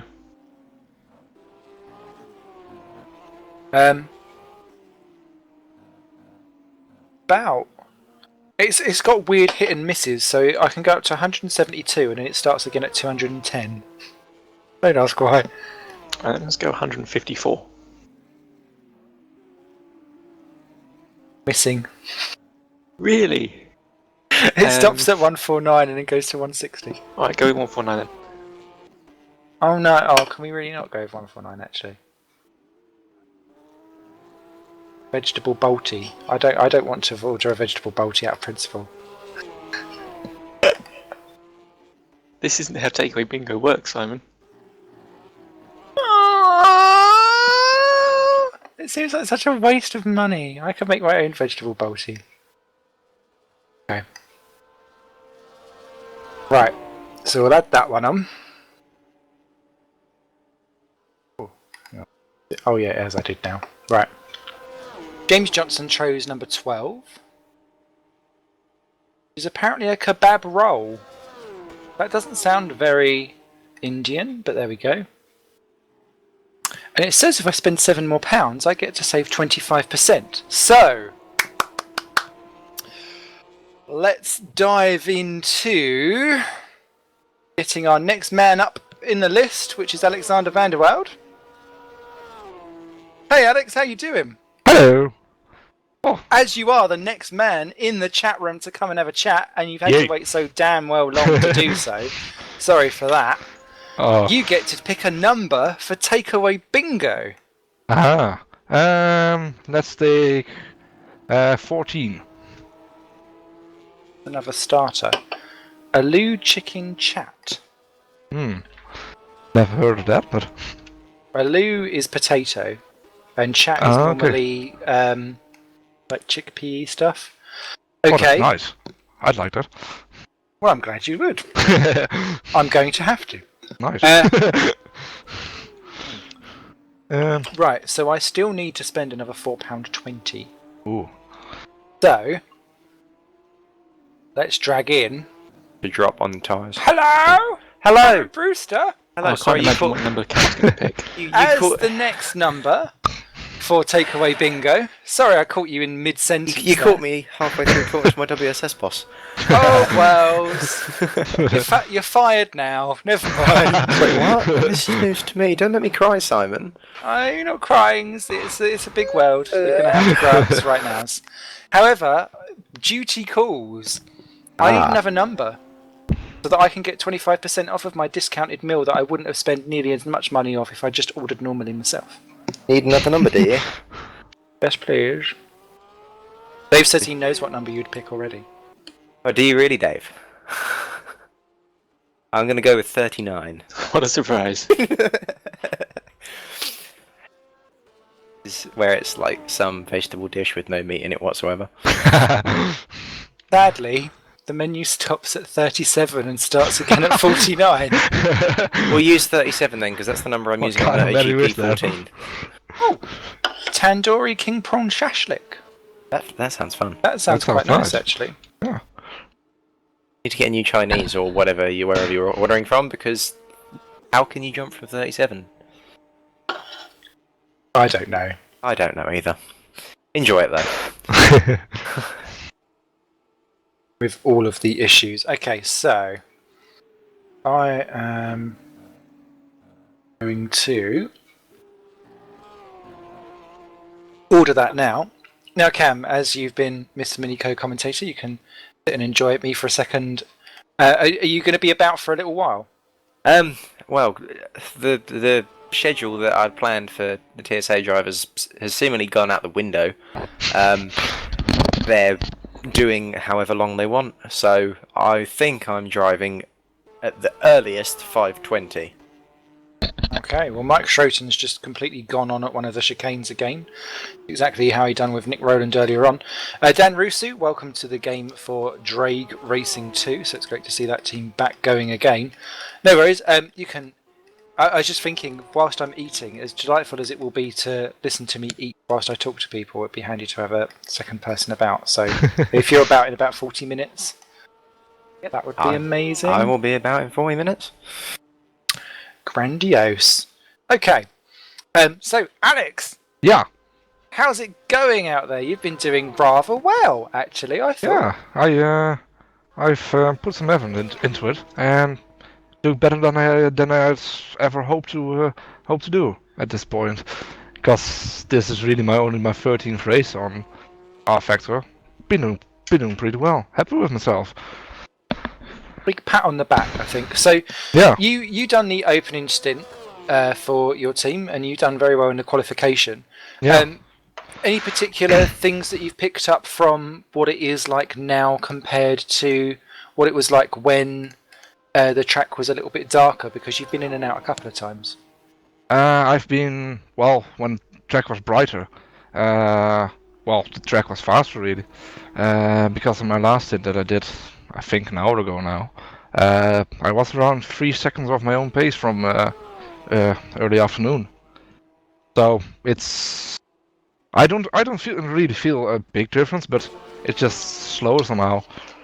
I think just a little bit of what's it called again? Grip or something that's gone. not being really noticeable, but yeah. Sorry for me to be talking this slow. I'm quite tired actually. Was Aww. planning to go to bed. Oh, no worries. I won't keep you too long. I promise. I promise. I promise. Nah, that's okay. So Yeah. so you're planning for a nice little snooze in between stints. When are you next due to be back on again? Sorry. That would be 8 p.m. a.m. UK time, so around 9 in the morning, because we have Nick and Matteo in the car right now. They're both living in America. I think it's 2 p.m. around there right now, so they drive us through the night. I think Quinton is taking over around 6 a.m. in the morning. I take over for him, and after that I am not sure really, because that would be my last time, because I have a family barbecue tomorrow. That sounds good. Yeah, sounds really good. I'd much rather have that than Oops. some of the stuff that I've got on takeaway bingo, to be fair. Yeah. There we go. A little bit of vegetables. Oh, you're joking. What happened? I'm ordering it, and it's now gone past delivery time. I can't use that restaurant. Oh no! No! So I have to do it again. I'm really sorry to use up our quota of swear words on air, but bollocks! Very sucks! Right, I want deliveries. Don't you have a 24-hour service somewhere? Should do. Right, let me try somewhere else. Right, I'm still delivering. Viewing all open times. Good, right, this lot's open to 11:30. But they have... 11:30. Is that right now? Oh, it's 10:30 Honest. where I am. Oh, okay. That's not so yeah. bad. Yeah. Okay, You're so- an hour ahead of me. Oh, dearie me. All of Another the round drama. of bingo. It is, and actually, to be fair, it is, right, let's try it. So, we had number 12 from James, which surprisingly is exactly the same thing, so that's alright. I wonder if this is the same people and they just all live next door. What was your number again, Alex? 14, but I don't know if you... Do you want another, what's it called again in English? Pre-dinner something? Never mind. Probably not. I don't want another starter if possible. So anything, Starter, that was the anything above 21. Everything above 21. Let's go for 69, just for the fun of it. Oh, good man. Oh, that looks like an interesting concoction. Ooh. A prawn sag balti. Prawn with spinach. Okay. I'm not entirely sure how that one works. Probably work out. Otherwise, they wouldn't have it on the menu, but. Indeed. Somehow. And then Dave, what was yours again? 3. Dave's asleep.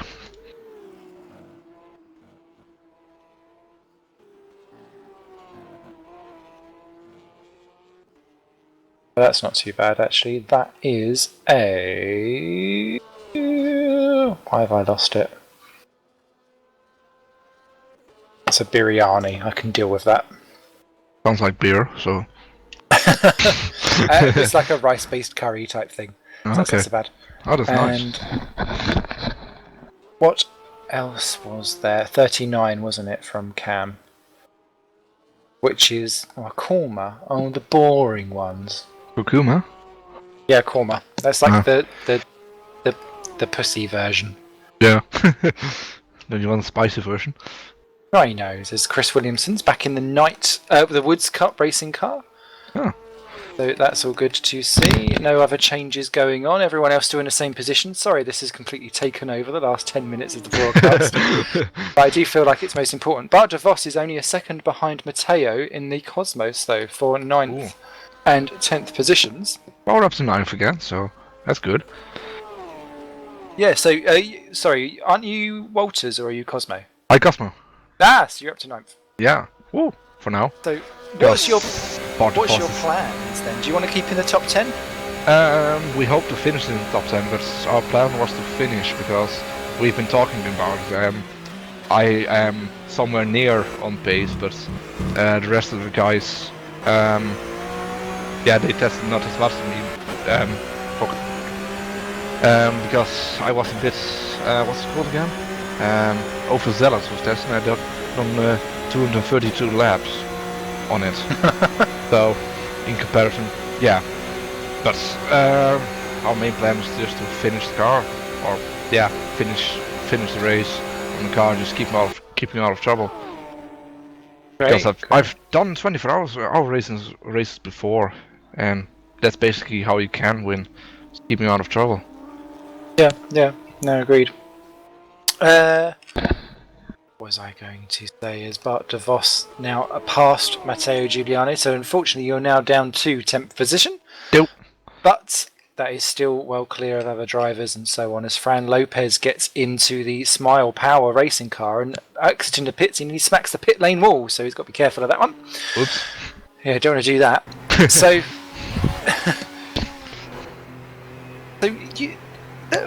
I just need to rewind back to something that you said earlier. This is your 13th R-Factor race. 13th or 15th. I've done my debut on Extreme RPM. Won that race because I didn't do my driver swap yet, and the server crashed after 3 hours. Done to touring car race there as well. Another WC race. Done 3 of the Top Step V8. What's it called again? Touring car race around here. The WSS race and this one. Oh, and the FC race that I did back this Tuesday. So 13 or 15 or something. But in comparison, I have 816 hours clocked on Race 07 via Steam. So this is something completely different from Race 07. Yeah. And how would you compare the two games then? Because that's something we've not really covered so far this broadcast. Personally, because I race Race 7 a lot more, and because they have the the Simbin setups I've been using a lot. I like Race 7 more, but that's more because I know it more. It's R-Factor is still something I don't know. I still have to find out correct setup for my wheel and everything. Try to learn how to set up a car. Try to learn how things feel. It's still pretty much an unknown for me. So I like R-Factor. It's good. You can do a lot with it, but I still have to learn a lot about it as well, because big unknown. Indeed, and you're coming into a game very much towards the latter end. A lot of people would argue of its life cycle, but I would argue that actually there's still quite a lot of legs in the running because it's got such a built up thing. Is there any other kind of games that have taken your fancy in the sim racing world beforehand, as Nick Rowland nearly bins it but keeps it out? Oops. Well, my first sim racing experience was actually by a friend of my brother's who had a G27 as well. That's about 4 or 5 years ago, and he challenged us to do GTR2 with the BMW GT2 on the what's it called again? The Top Gear test track. We had a bit of fun around that. Then he installs Live for Speed on my PC. Trashed around a bit like that, but was way too hard back then because I was using the keyboard and everything. Then went on for about 2 to 3 years of Need for Speed, really. Was really good at Need for Speed Pro Seat. Thought of myself like being dumb on and everything, but then got into Race 07 because I was still interested by GTR 2. Thought that GTR 3 was coming along, so waited for that. Waited for 3-4 months. Bought Race 07. Done some public races. Got invited to some Belgian/South African touring car league and raced there a lot. That's about it.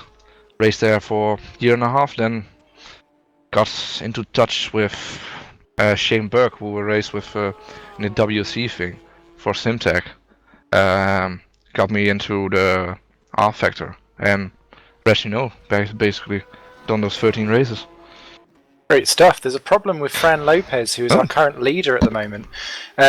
just getting word from their team that apparently he's got a force feedback issue Oh no. from where he went to overtake, and it's just not stopping. So he's getting vibrated as he's going down. So not only will he that's lose bad. some teeth, he's come straight back into the pits, and what they're going to do is put Jesper Tolberg back in that car immediately. And you can see as they're coming through the pit lane there, it's swapped already over to Jesper Tolberg. And I wonder if they're just doing that as a driving through. It looks like it, yes. So Tolberg there retakes that Smile Power Racing car. Pleased to say that my Indian is currently going through the approval process, so it should be. Thank you for your order. It will be here at 11:25. Great. God for that. There we go. I'll try and Instagram it later so that people can see what's going on. Is it more with than food. an hour? Nearly. Yeah, it seems to. It seems to Oh, that's okay. take a while around here, even though it's directly across the road from me. But I refuse to go out. Seriously. Later. I think they're sending some kind of snail hamster to deliver it to me. So a couple of questions for you whilst you're in here, Alex. You're going to take. Would you like to take part in Simon's Secret Sausage 7 questions that everyone else has been doing? Yeah, would like that. Ah, Yeah. so you're so polite. It's great. What is your favourite track of all time?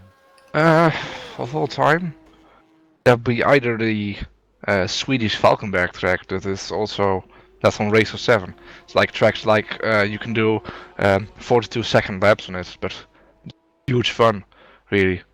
Or now I thought I saw something like 2 hours ago, but I forgot about it. What was the? Yeah, I have a really bad memory. That's God, what was it again? Yeah, I like Branch Hat a lot as well. Yeah. Oh, cool. That's Yeah. good. Croft. That's fun. I love that track. So it's a good attacking one, that one, actually, Yeah. to be fair. Do you have any particular favourite racing series that you deal with, or? I love like to endurance. watch? I love endurance racing. Okay. Mostly don't have the time to watch it though. But I just I watched a lot of BCC as well via YouTube. Basically touring car races. I've been following the European Touring Car Championship actually. But I also always watch F1 qualifying and race and DTM, that sort of things. Fiat supercars, but can't find it anywhere. So a lot of tin tops really. Great stuff. Nick Rowland onto the back of Morten Wernersen in the battle for 4th position. Drake number 1 car has slipped out from the podium slot. It looks like it's going to slip out of 4th anytime soon as Nick Rowland falls onto the back of it. See what he can do as they go round. Yeah. Really does. It is actually just half a second between them. It's amazing that after so much time, actually, people are still battling away for position. Yeah. And there's only 13 teams out on track. I thought, oh no, this is going to be quite a lengthy one. Prepare lots of handball to just talk a load of old toots, or more than normal, let's say that. I feared it would be like 6 cars finishing, but it's going well. Yeah, I really do like this rejoin plugin. Actually, it's a great thing to have. Aye. Roland has a go. Roland has a go at Wernersen. Oh, great. Oh, I've turned into Joshua Anderson. Oh, Don't no. you know? Oh no. Ah, bugger. Joshua Scottish as here comes Nick Rowland onto Wernersen. Over the bump he goes. Looks like he's got the momentum and the inside line, but that's 4 wheels on the grass. That was a little bit too much of a turn in there for Nick Rowland. Wernersen kept a wide berth there because I think he feared that Rowland may have broke on the grass, which is never a good thing to do. I think even after 15 races you'd have noticed that is a bad thing to do as Rowland gets right up onto the back of Wernersen again. What can he do down this next straight? Got plenty of slipstreaming opportunity, but is there enough road at the end of it to go through on this kink? It looks like he may well have the inside. Yes, he does. Can he poke his nose ahead? It's looking very tight as he's pulling across already on Wernersen as if to say, nope, you're not coming through. And he's ahead by the next kink. We'll see if Morten can do anything about it. But Nick Rowland has been going about 1.4 seconds a lap faster than Morten. the last couple of laps, so that'll be interesting to see how that one goes. Although Roland is using quite a lot of grass. Anyway, Expensive lawnmower. yeah, get a Flymo, That'll be good. Do you have a favourite racing game that you play? I know you said that you like Race 07. Is that your favourite one? Yeah, but I haven't actually raced it in. Let's see. I think over a month now. I liked it a lot, but since I've been doing R-Factor stuff, just testing for it and try for it, I haven't touched it really. But yeah, I liked it a lot. But one of my personal favorites I still have is actually Need for Speed Pro Street. That's the same as Nick Dawson. Yeah. Because I once had a Dodge Viper I drifted around there, and I still love it. Funny enough, that's one of the Need for Speeds that I don't think I've actually played. So I should try it. It's real fun to do. I'll stick it on my Amazon list just so it gets it. I do love game collections. Yeah. Okay. Do you have a favourite film? That would be V for Vendetta, Serenity, like the science fiction movie from the Firefly series. It was a spin-off or something. I don't know exactly what it was. My other half loves Firefly. I was really annoyed when it got cancelled. Yeah, I can imagine. Heard it was really good. Still to watch it. Being a huge fan of Star Wars since I watched the first movie when I was 4. Yeah, my dad is a good dad. Aww. That's good. That is a bonding moment now. Yeah, I've been a fan ever since. Play Star Wars games, Star Wars. I actually had a Star Wars wallpaper once. Oh. I still have a Star Wars star map in my room. Should not on the wall actually, but under my bed. But I have it. It was my brother's once. Favorite movies. I seem to like science fiction things, or things that would make you think more layered movies. I'm not really action movie type of guy. Yeah. Great stuff. I didn't realise that Nick Rowland was actually unlapping himself from Morton, so he's got another lap to get. So that was my excitement, getting a little bit too peaky. If you could invent a flavour crisp for yourself, what would it be?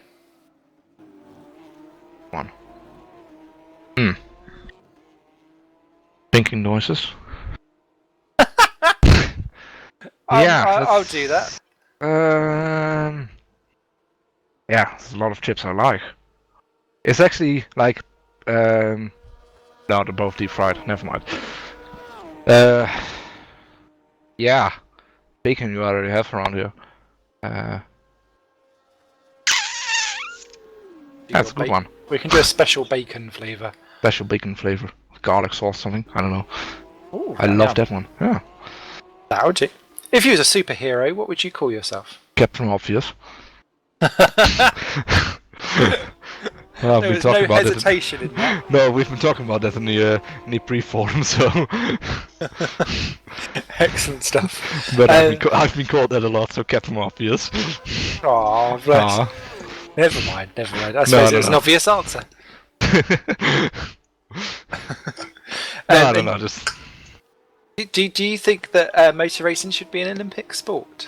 Yeah, but I haven't thought about it, but I heard it on the broadcast today actually, and when it's in sort of a karting form, in like racer champion karting form, that would be like drive around the racer champion track in cars. Yeah, I think so, because it's still a lot of work to do. You still have to be fit with it. So yeah. Great stuff. And then the last extra bonus round for Alex is, because we've had it by popular request on Twitter, please can you do an impression of Toto Wolff? Oh, Wolf. Need to look that one up. Is it like Let me just YouTube Toto Wolff. Bear with me a second. Just whilst you're doing that, Toby Davis is right onto the back of Eric Strand for second position. And he's lapping a good 2.5 seconds faster, actually. So we may have a swap for second overall. Let's see what's going on. Toby onto the back of Eric. Well, Toto Wolff sounds a bit like Arnold Schwarzenegger, so that would be about it. I don't know. I just looked him up. If I was Schwarzenegger, it would be more like this, but Toto Wolff is more like... can't even do it. Just say my wife Susie deserves a Williams drive. That's all you need to say. My wife Susie deserves a William drive.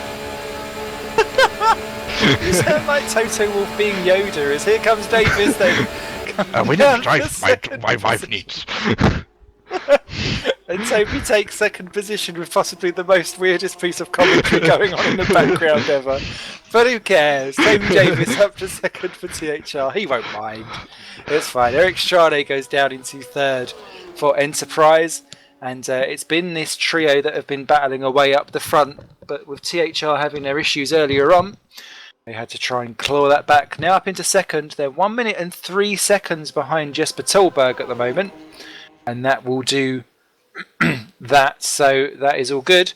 But thank you very much, Alex. You are an absolute star, and we will I'm going talk from to a you a beach little bit sleep. later. Good. Whoop, whoop. Ciao. Yows. Let's get a certain beautiful man into this chat room, especially so that I can dive off to the loo because I'm getting a little bit desperate. It is the one, the only, Oh dear. Tom Parker! Hello! Hello, Schmippers! Hello! Hello. How's you doing? Just Toby Davis can't pull away from Eric Strade yet, but he is in second position. How are you? I'm alright, my lovely. How are you? I am a little bit more delighted with this planet Earth now that you're in this chat room. Aww, that's lovely of you. Why are you at racings? Didn't have time to practice. Very busy with work at the moment. I mean, the original plan was for me to go with Simcraft, obviously, but yeah, ran out of time to practice, ran out of time to do bleeding work. All gone wrong. But yeah, it was game. But I plan to be back for Nords, which looks hilarious because I've never actually raced Nords. So we'll sheesh. Oh, but so do you like the Le Mans circuit and enjoy it in general? Or? I think I've only ever done like 4 laps of it. I don't actually know it. It's really bad. It's awful, isn't it? There's a little bit. Call yourself a sim racer. I know. I've never driven Nord. I've only ever driven a couple of laps in Nords as well, but I like that one. I don't know. Le Mans doesn't seem to be like my sort of circuit, but No. I mean, For me, to be fair.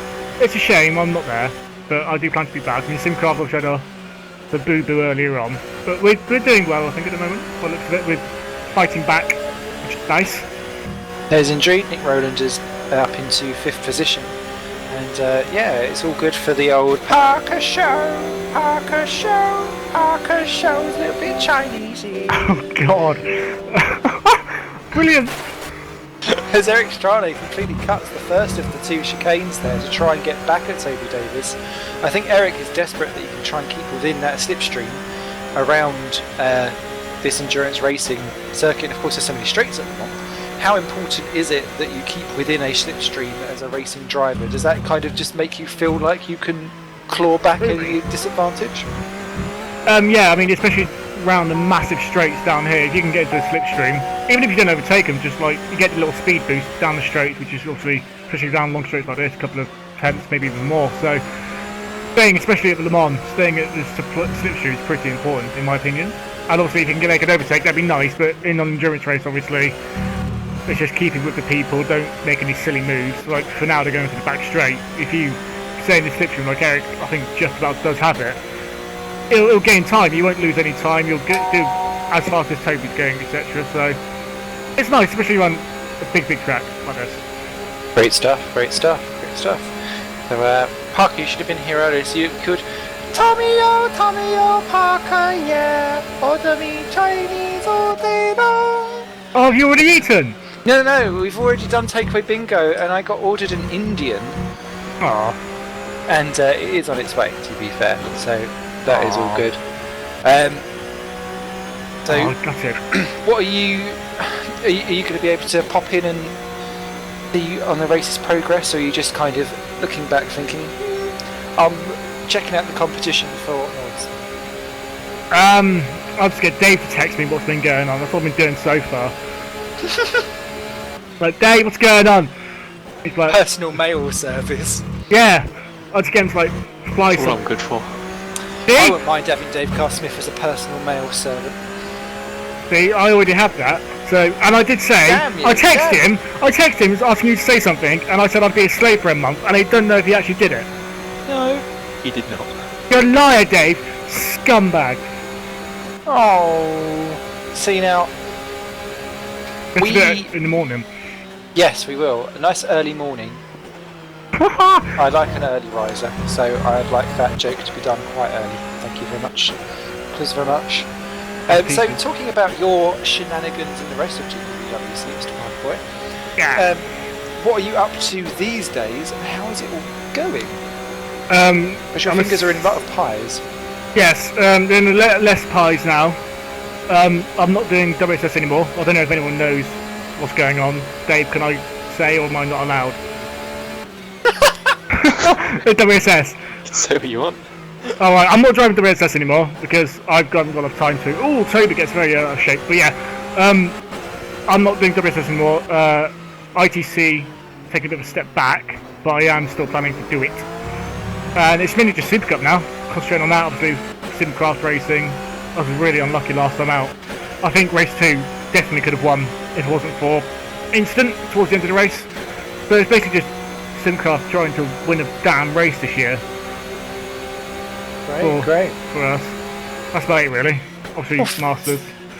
Well, fingers crossed that something breaks for you soon. I don't mean I mean like your duck, not your waters or your legs or anything. But I hope my waters don't break. I'll be a bit worried, but well, it depends where you're being penetrated from. However, Eric Strane is certainly not letting Toby Davis go.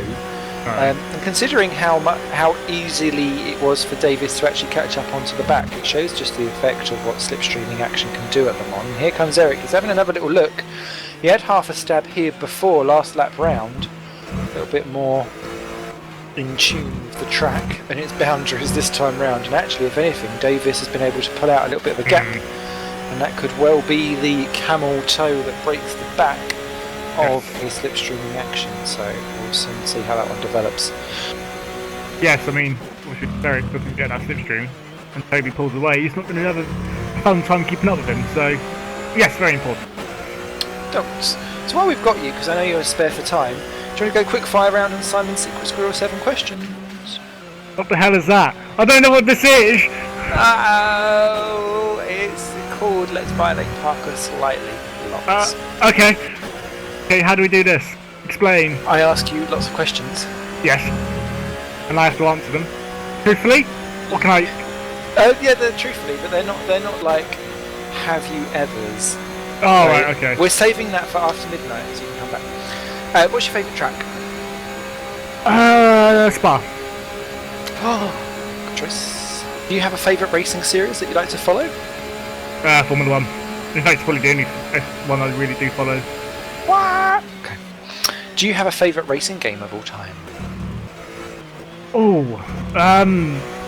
the F1 series on PlayStation 2 was what I first really started playing, so, like, persistently, but, I'll tell you what, no, I think it's Grand Prix World 2 on, I'm not sure, but it's on Nintendo, some F1 game on Nintendo from, like, 1997, and it was amazing. I know the one. I played it for years, and I still have it to this day. Yes, it is good. That was, because it's like, isn't it the 96 or 98 season, depending on which one you get? 96. Okay. You get, what's his name, instead of Villeneuve. Yeah, Williams driver number 1, or John Newhouse. That's it! John Newhouse. Yes. God, where did I pull that from my files back in the day? Back in the days. Oh, yeah. Favourite film? Oh, I don't know. I haven't really got a favourite film. I've got a favourite genre. Go for that. Comedy/horror. Scary movie types. Yeah, scary movie sort of things. I do like them. I didn't really like him. Then my girlfriend got me into horrors, so yeah. Okay, you don't need to describe it all on air. No! Bad boys. Tied you up. Threatened you with circumcision. If you could invent a flavour of crisps for yourself, what would you invent? Mint choc chip.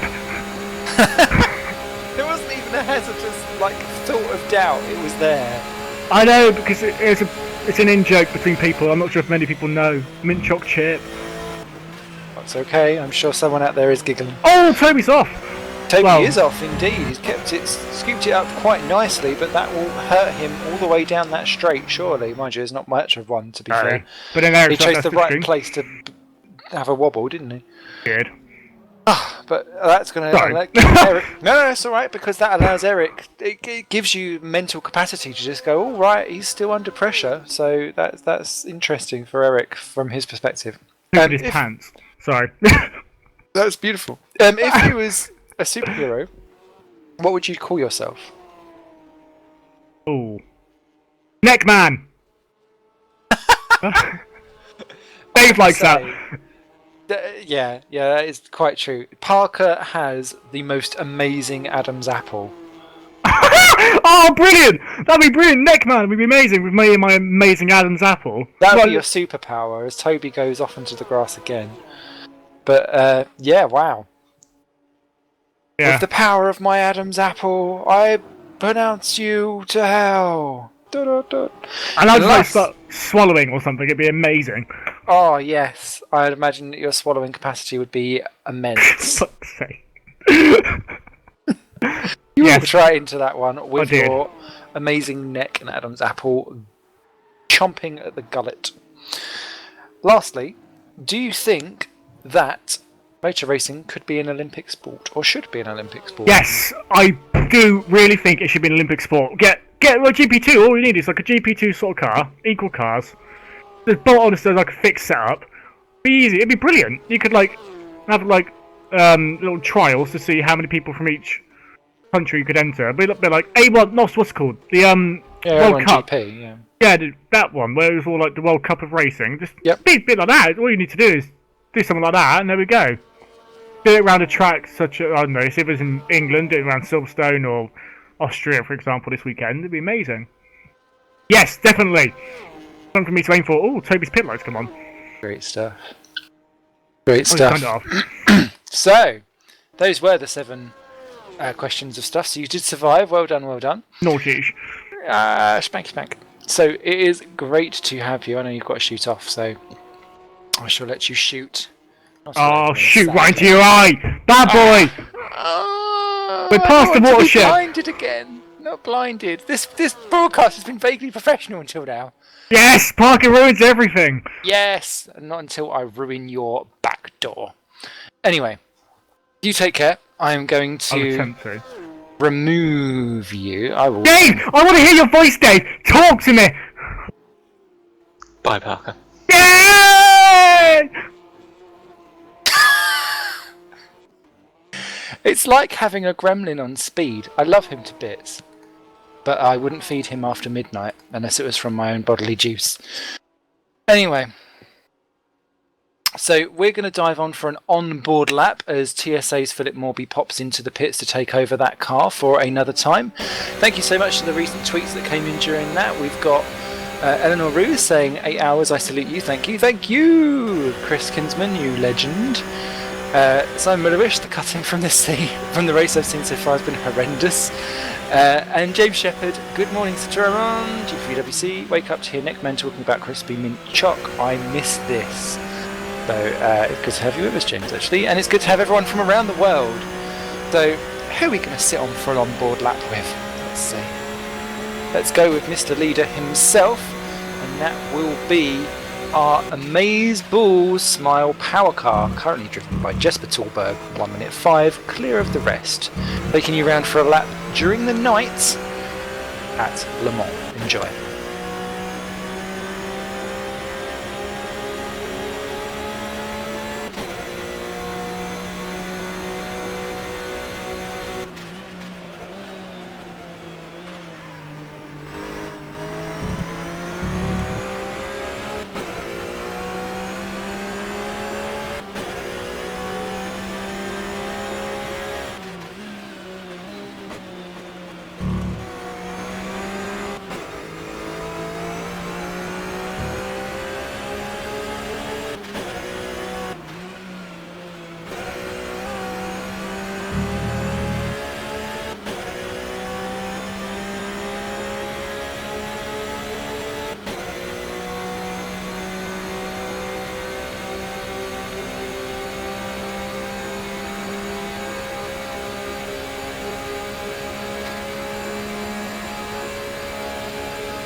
Oh, dinner's here! Yum, yum, yum, yum, yum, yum, yum. Trust it to go when I planned my toilet break. Get to the loo and it's all like ding dings! Ding dings! So let's take a photo of this amazement, which is a special biryani and a vegetable korma. I've got the aloo chat out back just in case I'm not quite absolutely full to the goddamn brim. Yeah, that good bit of it is. So you can see what you guys ordered me. So, we've passed the we're coming up to the 8-hour mark, actually. We're on 7 hours, 50 minutes and 47 seconds.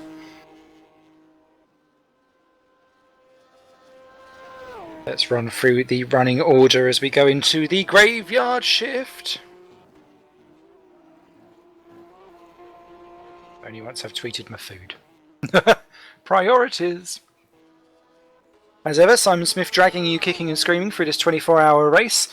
As always, by my side, whether he likes it or not, poor Dave Carsmith is league admin plus cameraman at the moment, so neither of us will be getting any sleep anytime soon.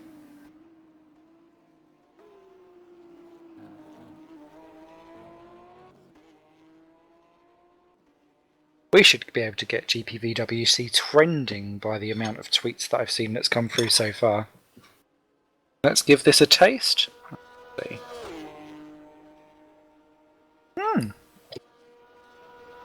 Not too shabby. Let's try a bit of the biryani.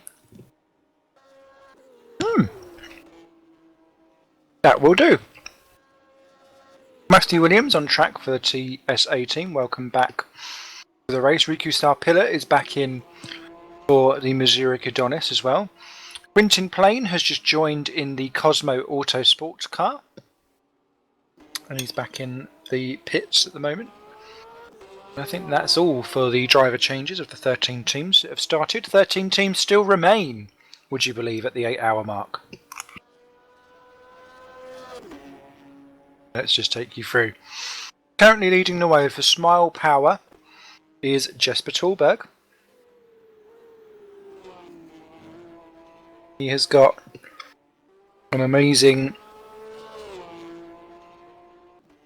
1 minute and 3 seconds, 1 minute 1 seconds advantage, sorry, over THR's Toby Davis, who's currently in second and reeling him in slightly. But it is hit and miss between Tallberg and Davis as to who's outrunning who. Third is Eric Strane, who's currently running in the Enterprise car. He's 5 seconds down on Toby Davis. So those two clearly aren't massively disproportionate, and Toby Davis is in the pits for THR. He said earlier on that they were running full tanks all the way to the end now. Right, how long he'll be in for this stint, who knows? That puts Strane up into second for the time being. Drake VBM are in fourth, with Morten Werninson behind the wheel at the moment. They are due another pit stop relatively soon. Nick Rowlands, fifth for Simcraft.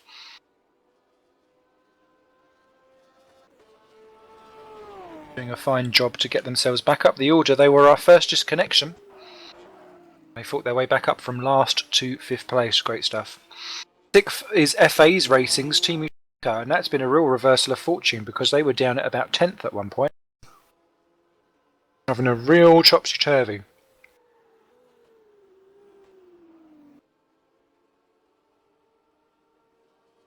Butcher rejoins in the THR car.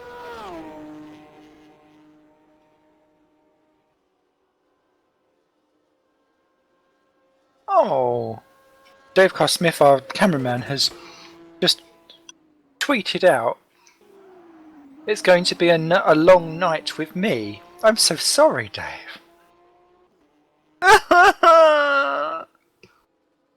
All my feels are hurt. That is probably true. Actually, no, it's not. Okay. So. Yums. What was I going to say? Who is in 6th position? It is Team Tokyo. 7th is Matthew Williams, back out in the TSA car. My co-commentator out there giving it some Larry leggings. Only 31 seconds behind the FA car, actually, albeit falling away. Missouric Adonis's Riku Sarpilla is currently in the car in 8th place. Great for them. Walters Automotive are now up to 9th with Bart DeVos, 50 seconds behind the Missouric. Or several laps, actually, I think. Sorry.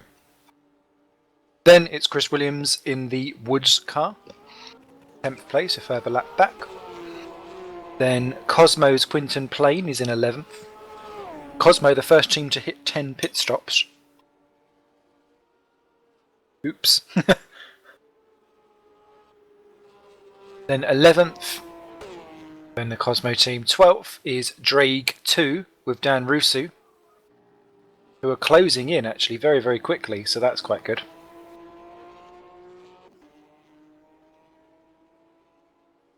And rounding out the field is the Deltec car of Marius Van Wink.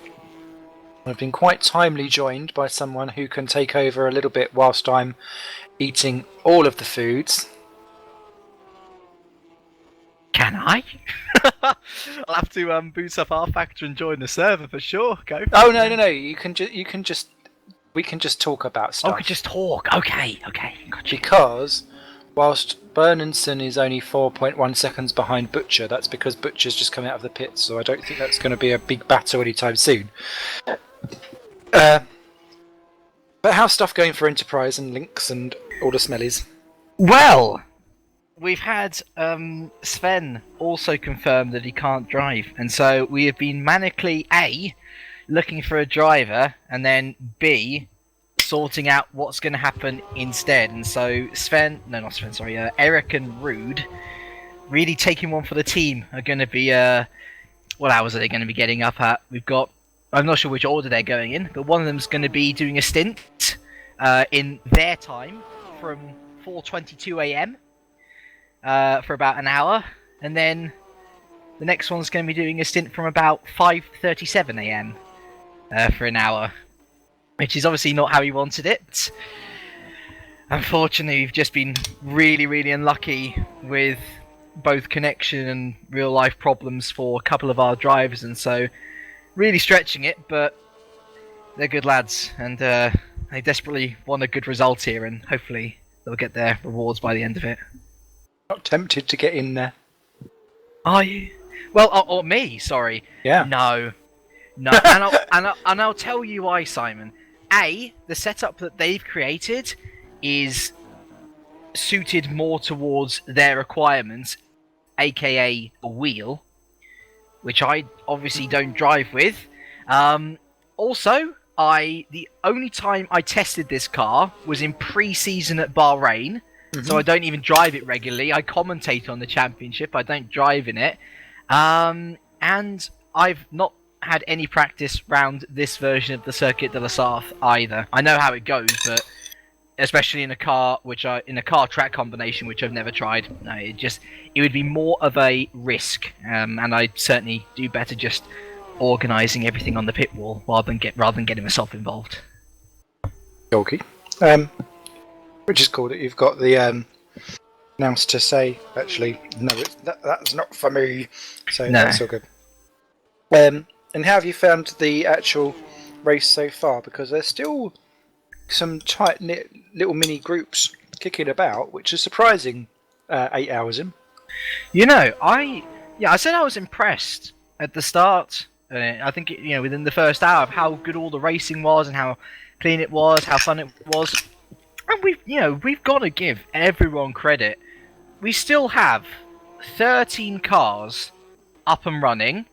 We haven't had many stupid incidents. You know, I'll be honest, I had to have a change of trousers when Rude almost crashed into the Deltec. That was a bit of a, hairs on, standing up sort of moment. But all in all, it's just been a lovely event.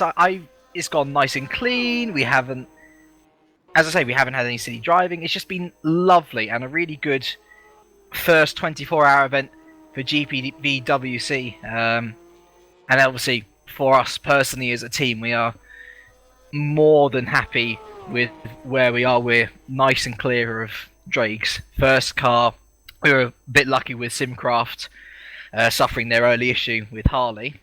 And although we've had a couple of issues ourselves in terms of driver shortages, we genuinely think that perhaps in the later stages of the race into the morning, we could potentially take the battle to both THR and potentially Smile as well. So we're certainly not discounting the possibility of a win just yet. Okay. So,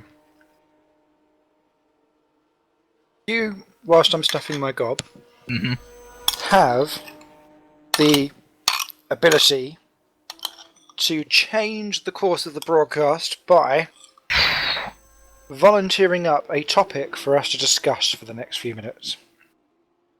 Oh, blimey. Well, we're midway through the season here at GPVWC.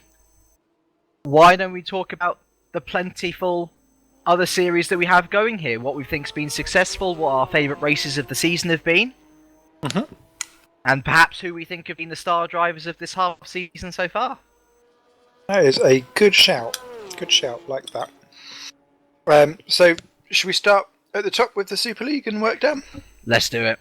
Okay. Ba-ba-bum. Super Leagues.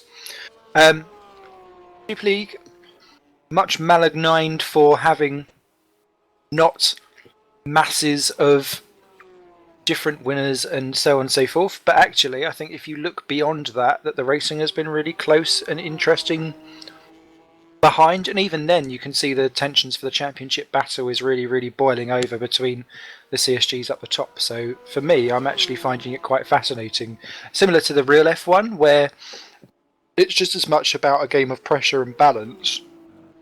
The same thing kind of applies for Super League to me.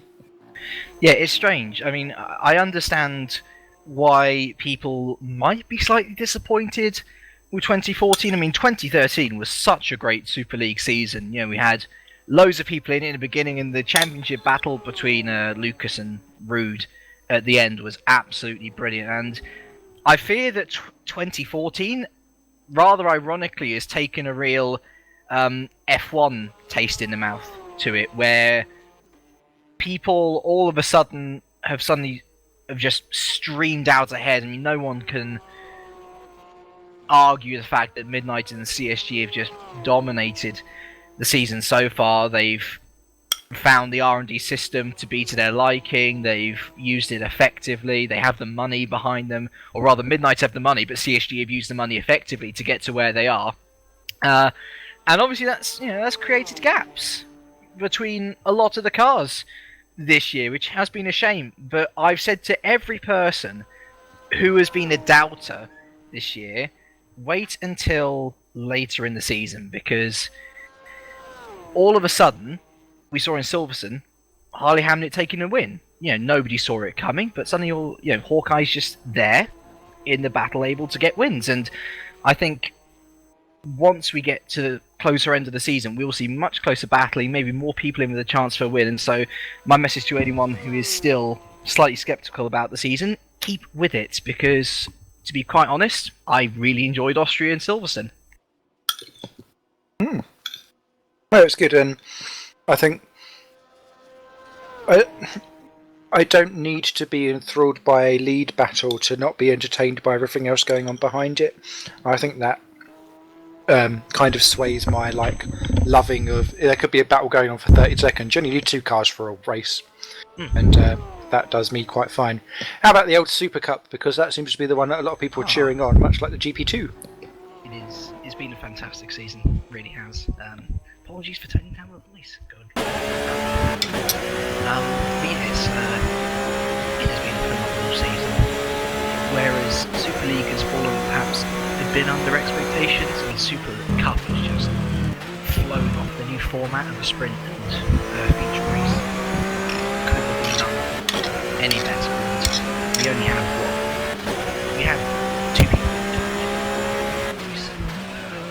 Jason Muscat, but to say that that's the only thing that was interesting in the contest that we have throughout the field every single time. Silverstone, no exception to it at all. We had Benno taking his first GPVWC win, almost like a Daniel Ricciardo style win. Everyone really likes Menno in the paddock, and everyone was really happy that he won. Also, we had Multiforce, the team he's driving for, winning for the first time since the finale in 2011, which only in Super Cup this season, you can really say, only in Super Cup. Just watch your. There's something I think gone a bit wrong with your mic, James. Is it because I'm a bit further away, or am I laggy? Well, I can't hear you very well. At all. It sounds a little bit like you want to call up some lady at night time and breathe heavily. I was wearing it around my neck for a bit. Ah, okay. But yeah, as I say, Super Cup, absolutely brilliant, lovely too. It is a pleasure to commentate on it this season. Really awesome. Grand stuff, grand stuff. Then we've got the old Formula Challenge, the old stalewart, where I think we've seen a massive improvement in general of driving standards and behaviours, and it's become a nice little stomping ground to show off your pace before you go up the ranks. And it's been interesting, although I've personally been very frustrated with what happened with me generally over the course of the first half of the season. I can't deny that actually overall everything is a much, much better... Show's the wrong word, but it's just everyone's general attitude and ability to drive has come on since when I was racing there last year. Oh, I could not agree with you more. It has just been much nicer to drive. I didn't exactly have the best of times in Silverstone last race, but that's 1 out of 6 rounds which I've competed in. I haven't had too many problems at all. In fact, the only problems I've encountered have been mistakes from myself. And I've only got to thank my team manager, Michael Timala, for sticking with me, really, because I think I'm making strides with the setup, and I'm hoping to do better. But as I say, it doesn't matter where you are in that field. It can get a little bit squeaky bum time sometimes when it comes to battling certain people in certain places of a racetrack where it could be a bit more dangerous than others. But overall, such a better quality. I guess you've got to thank the administration for having the guts to cap the field at 20 and make sure that we get Open Series up and running, so that those who are new to GPVWC actually have a brand new filter system to go through before they can actually take part in a team championship like Formula Challenge. And Bart de Vos is in the pits for Walters, as is Marius van Wink for Deltec. Welcome to the race for the first time, Tom van der Voort in the Simcraft. Getting out there for the nighttime action. I trust Van der Voort to do the nighttime run. There's a sly bugger. An Open Series itself has been a nice little overflow as well, because there's been an influx of drivers that have tried that and then have stepped up into Formula Challenge already. And it's great for the people that don't want to commit to stuff and just want to go, oh, do you know what, I'll have a go here and there, and it's just a friendly, no holds bars, have a giggle moment, and that's good to have. Oh, that's brilliant. When Enterprise first started up, one of our main aims was to get newer sim racers who showed a bit of potential into the car and potentially getting good results by the end of their time with us here. And it's what I tried to do with Ben Hackerson in the International Touring Cup last year, and he got some great results last year, which we were really happy for him. And this year especially, I mean, we've had 2 reserve drivers at Enterprise in Formula Challenge. We had David Carter, who won his place as reserve driver after doing the best and being available for Formula Challenge in the first race at Australia. We brought him up to Malaysia, and he managed to score a P6 for us in race 2, which was, he said, it was one of the highlights of his career, bless him, which was, and you know, such a lovely moment to have him have that moment with us through that system as well. And even our current reserve driver, Timu Valkiavi, you know, doesn't exactly have the bundles of time to do Formula Challenge on a full, or to a full extent, but we know that if either now Eric or Hansco can't do a race for whatever reason, we can rely on him to slot nicely into the midfield and perhaps get some points. And it's just lovely to have that pool, because before you didn't really know where to look and you didn't know who to cherry pick to say this is the best man to give our car to. And moving away from the actual career ladder itself, we've got WSS, which of course you've got. Do you commentate for that one as well, don't you? I do indeed, yeah. So, how's that going there? Because that's the one that I've yet to really dive into properly. Well, let me tell you something. WSS 2014, it has to be the closest championship at GPVWC at the moment. We've actually got Jesper Tolborg and Smile Power Racing leading the way there. But just to give you an idea of how close this thing is, Jesper Tolborg, he's leading the championship, yes, hasn't taken a win this season. And yet he's still up there. We've had something like, what was the stat? Before Silverstone, it was something like we had 8 different race winners in 10 races. Which is insane. I've not seen that anywhere else for years. With perhaps the exception of Formula 1 2012 in those first 7 races. To be brutally honest, at a stretch, you could say that the top 5 teams are still in with a chance of the championship. In the drivers, top 5 easily in with a chance of the championship. And we have those great feel-good results as well. Mike Bell's taken a win in WSS. Cameron Brewster it was wonderful, his reverse grid form, getting, I think it was a couple of podiums, maybe 1 or 2, getting good results either way. Harley Hamnet taking his first win at GPVWC, I think, last week. I'm not too sure, but either way. Yeah, that was Super League. Yeah. Well, not just in Super League, in WSS in as well. WSS as well. Yeah. But the whole field is so close, and that's what creates great racing there, and it's why we have a surprise reverse winner mostly every week, and it's certainly worth tuning into. I mean, I remember I took over the reins from you in that series after you did the 2012 series. It has changed so much since then, and it's definitely worth catching up on if you haven't seen it. Grandioso. And also, we have the lovely Formula Challenged, which always gets us going.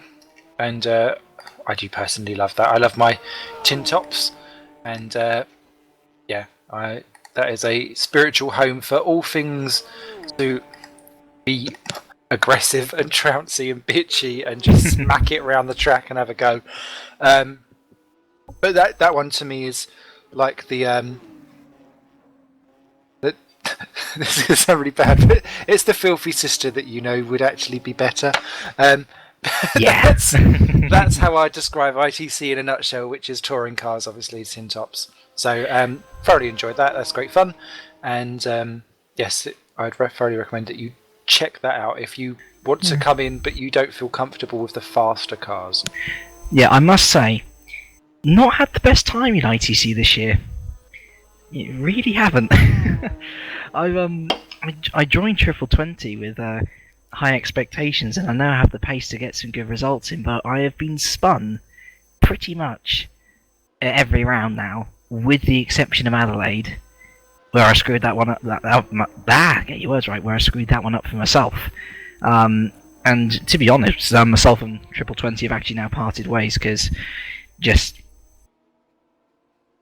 wasn't working. Wasn't working. Probably going to see me in a different car at Rockingham, but hopefully a change of scenery will lead to better things. Crossed, fingers crossed. Ken Hunter's back in the Deltec, by the way, and has already spun it. So everyone's favourite backmarker South African, slowly getting back into his reins and is actually braking in really weird places on that track and locking up wheels. So must be taking a while to get his confidence back up to racing in the dark, which must take some time, to be fair. So good luck to Ken. May he hunt for the rest of his sprint and come home with the glory. And Yeah, with that, and this is the Master Series as well. We've got plenty going on. So if you are involved or would like to get involved with sim racing, or would just like to check out more, or just even be part of our extended community, like some of the people who tweet in, who don't actually even drive here. We've got some followers that like to shout in for some odd comments. It's great to have you all with us.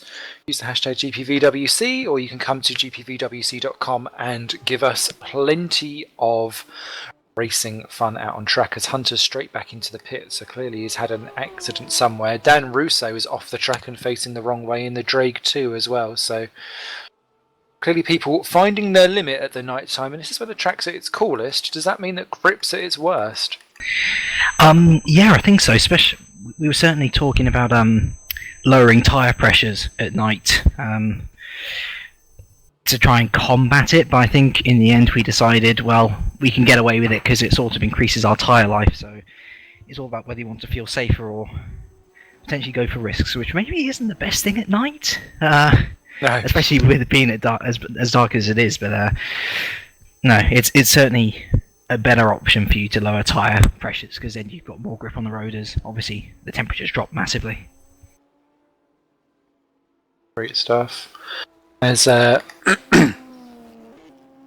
ourselves off and around, going on. Oh no, don't mind me. Thought I just spotted a driver tweeting whilst Facebooking whilst out on track, but no, we're all good. We're all good. How lovely. You. So we have completed currently 8 hours and 16 minutes of this. Only 8? Oh, it's a third of the way. Yeah, I guess so. If we do it in thirds, we're a third of the way through, or past a third way, as Russo now pits as well, as does, in fact, Ken Hunter's still in there, so the damage being repaired from the duo. And I am now firmly finished eating, and am on to the alcohol. So this is the downhill section of the I see. broadcast. I must admit, I don't have any alcohol because I'm heading off tomorrow to Wales for a very what's the word? Deep Shakalicious? No, it's a sad occasion. That's what I'm talking about. I mean, I guess you can. Don't say it's a funeral, please. After I've just said that. Kinda. Kinda, yeah. Apologies. You know, I don't want to. I won't drag it too down, but obviously, you know, that's why I'm not indulging myself in alcohol today. I've got quite an important job there as well. So. Oh, well, good luck, and I hope it goes all well. Yes, well, as I say, it's more of a celebration of the life of, rather than sadness. That's what we always try to go for in the family, and then. Then obviously on the Monday, hopefully popping back, and should be back in time for ITC, so I'll be driving for the person who we have been remembering for, and hopefully I won't get taken out this time. Crossed, fingers of the crossed. We have a Chumley that's about to join us in the broadcasting booth. We have Monsieur Ben Hackattack himself. Mr. Hackerson, how you doing? Hello, I'm good, thanks. Are you racing out there today, or are you just No, curious? I'm not. Would you I'm like curious. to be? No, not really. It's not my track. Not my car. So, no, I hate long tracks. I forget where I'm going, so I just drive into a wall. Oh God! Wouldn't go well. Note to self: do not employ Ben Hackerson for any track over 1 minute 30. Bad times all round. Never mind. But so are you particularly championing any particular team, or? Yeah, I'm kind of helping out Small Pal. Okay. So yeah, happy with how it's going so far. Should be, because you're 1 minute and 13 in the lead. Yeah, confident, I think, is the word at the moment. Slow down! I'm not driving, so... Tell your team to slow down. We're trying to catch up here. In charge either, so I don't think Mike would let me say that. Dan Russo has just hit the barriers on the straight. Not sure what's gone on. I think he may have got a puncture previously, but he's just clumped the wall twice on a straightaway for the Black Drake screen? number 2. So maybe, but it's weird because they are like vaguely drifting across the track. I don't know if he's fallen asleep, but he's braking on the grass and it's all got a bit wrong. And now he's gone off again just in front of Sarpilla and Plane, and now he's pulled to a stop and he's escaped out. So that's a shame there. I wonder if he's had a minimised screen or a feedback issue or Sounds something technical. like that. Yeah. I know that actually the Smile team had a problem with Fran. Hence why he's not in the car now. Actually, apparently his force feedback broken. So, I mean, it's bad if you've got a technical problem out on track. I think Fran was pretty lucky in that it went like 3/4 of the way through the lap. We were aware of him pitting. I think it went in the pit lane 'cause he drove straight into the wall. Oh, there we go. Yeah. So, you know, obviously, it's a shame if these technical things do happen, and especially if, you know, a wheel like that. I mean, to be fair, that sounds very eerily similar to whenever my controller disconnects when suddenly you have absolutely no control over the car.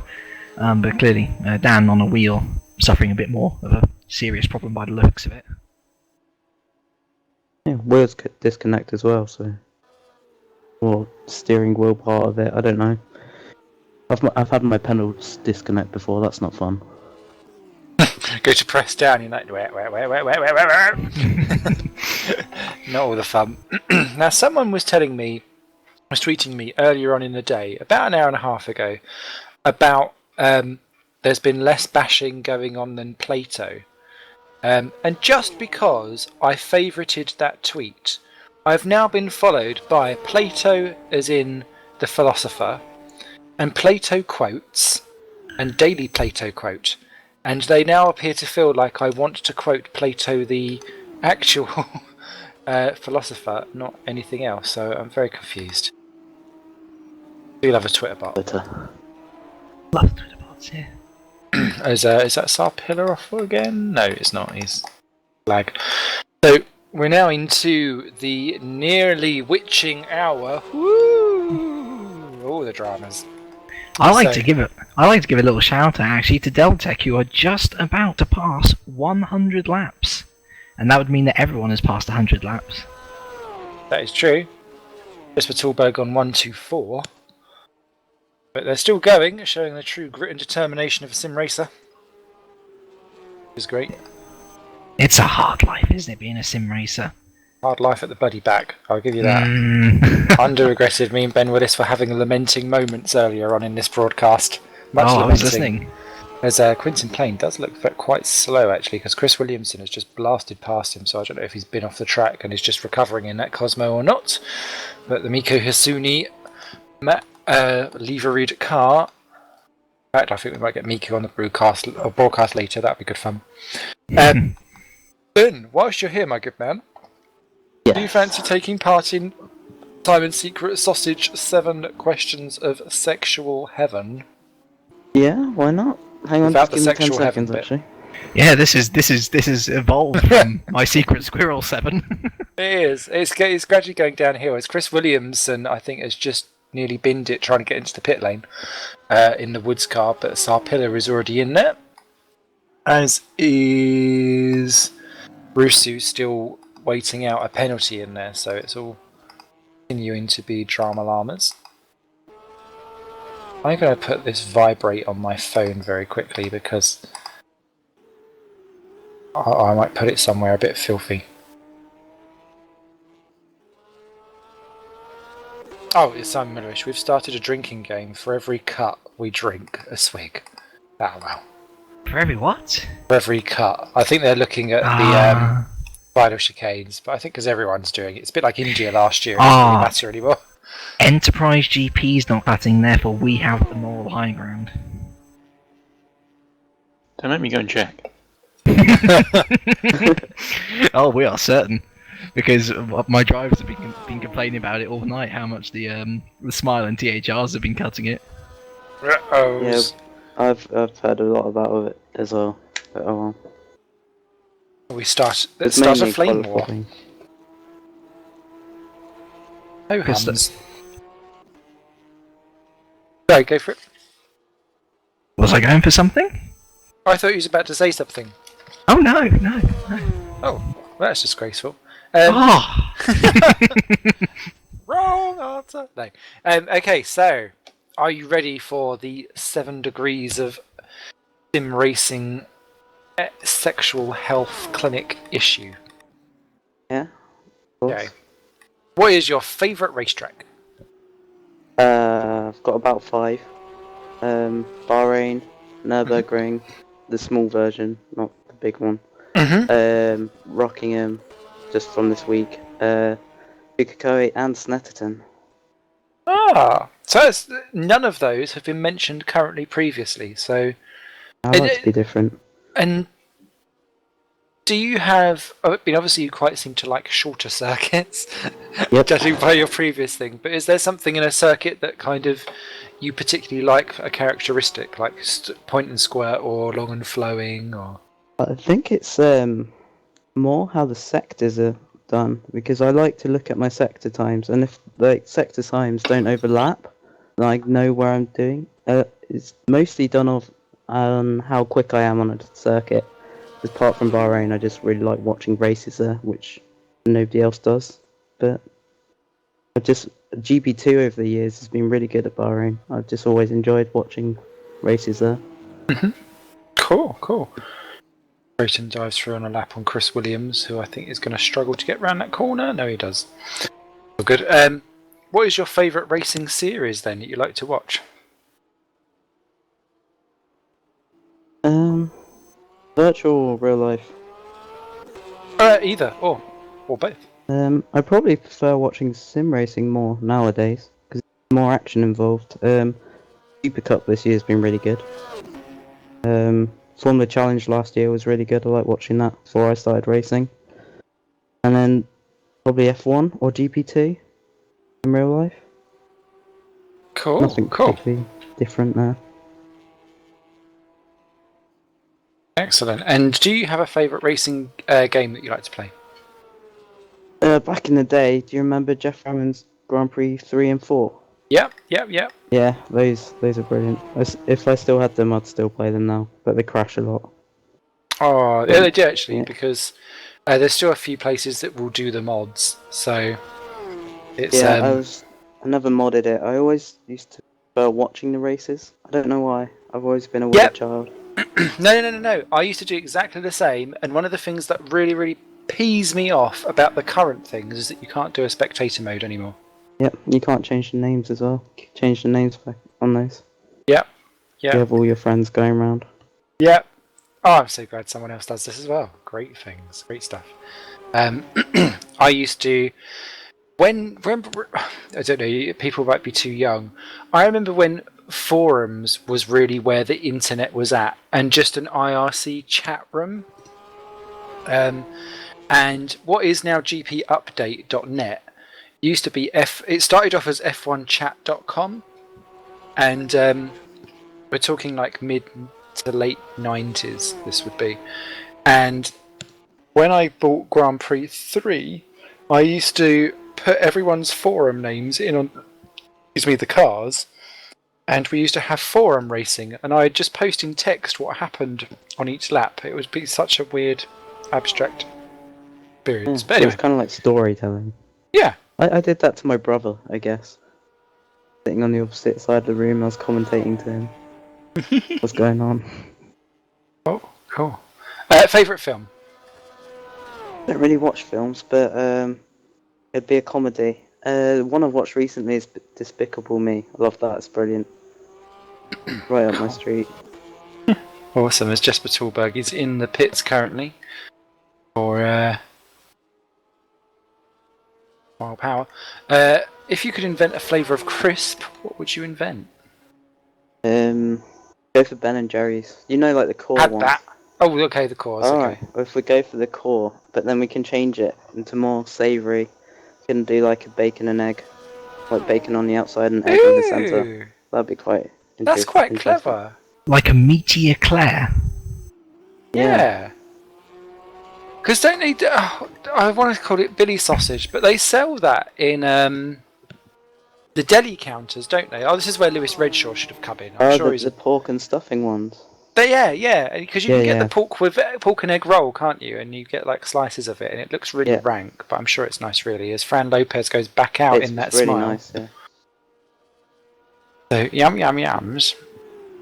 Morton Verneson just tweeting saying that's 3 stints done. Another 3 in the morning. He's off to get some sleep. Good night, Morton. I hope you have a lovely bunch of Zeds, and can you have some for me, please? If you was a superhero, what would your name be? Back attack.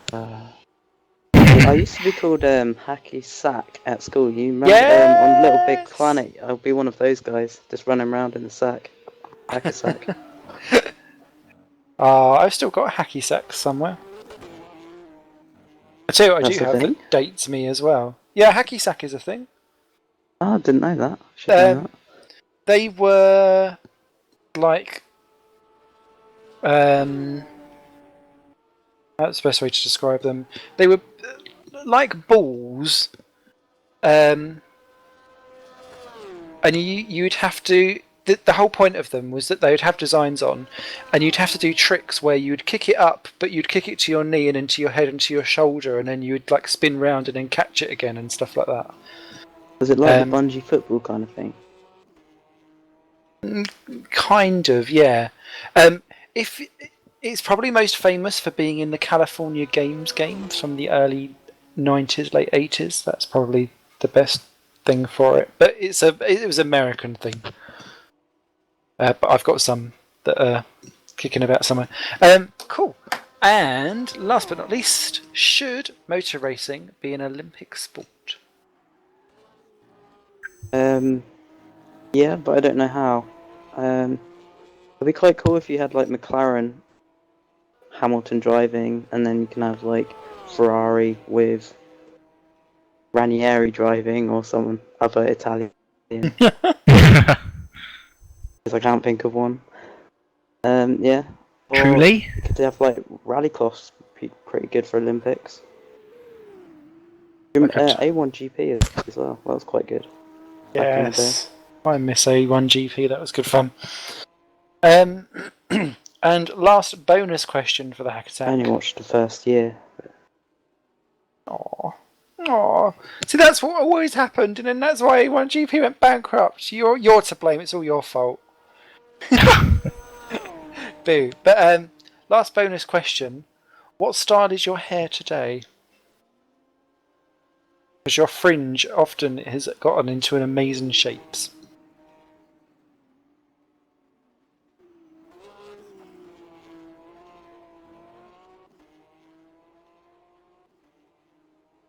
I send. Clearly hasn't decided yet. I will. Alright, I disconned. Ah, there we go. Ah, okay. Not properly.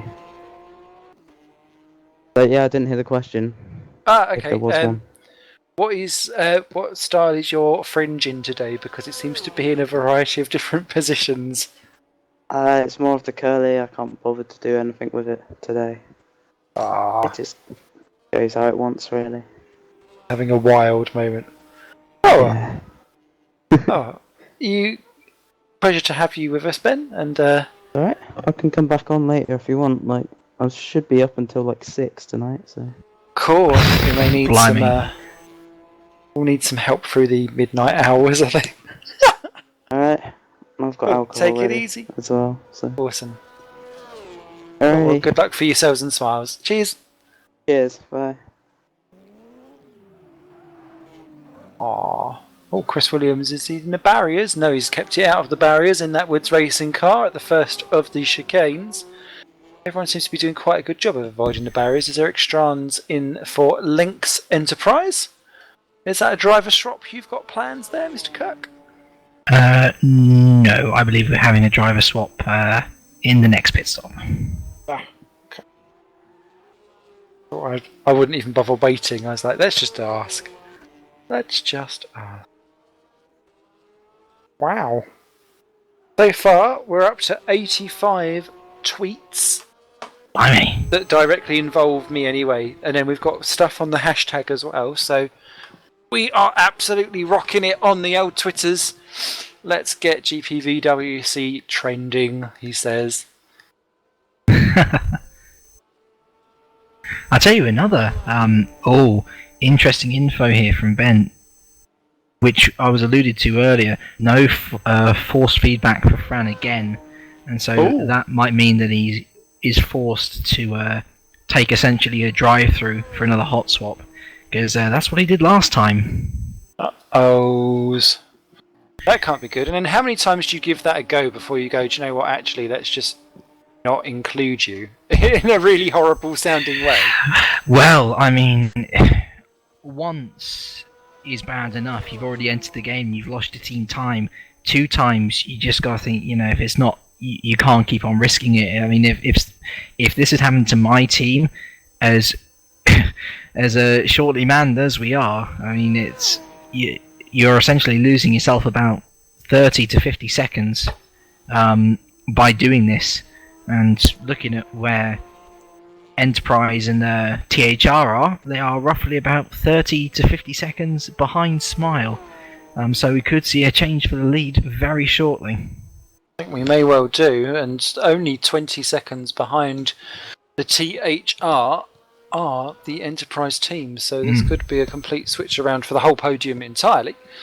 So that'll be interesting to see. It's those 3 teams that are well clear from the Drake car number 1, who is in 4th. They're on the 127th lap, the leading trio, 125th for 4th place.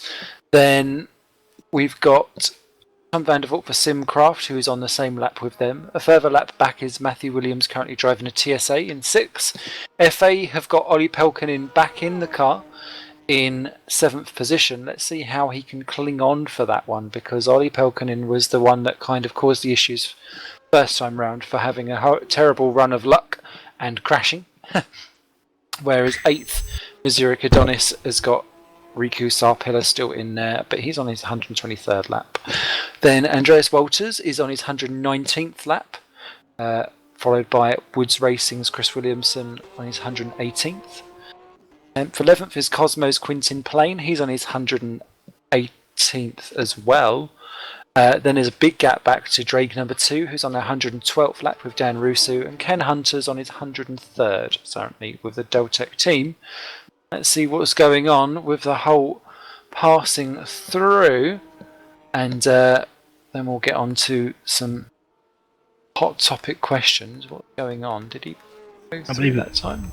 Maybe we're going to see whether Fran's pitting sooner. Yes. I also have some info on THR as well. Apparently they're out of sync and under-fueled, so we could be expecting Butcher anytime soon as well.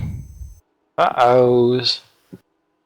So what would you do with the whole under-fueling thing? Is that just where they've not literally just forgot to press up the fuel on the pit stop, or is it that they've driven too hard on the accelerator and overused the fuel that they had, I wonder?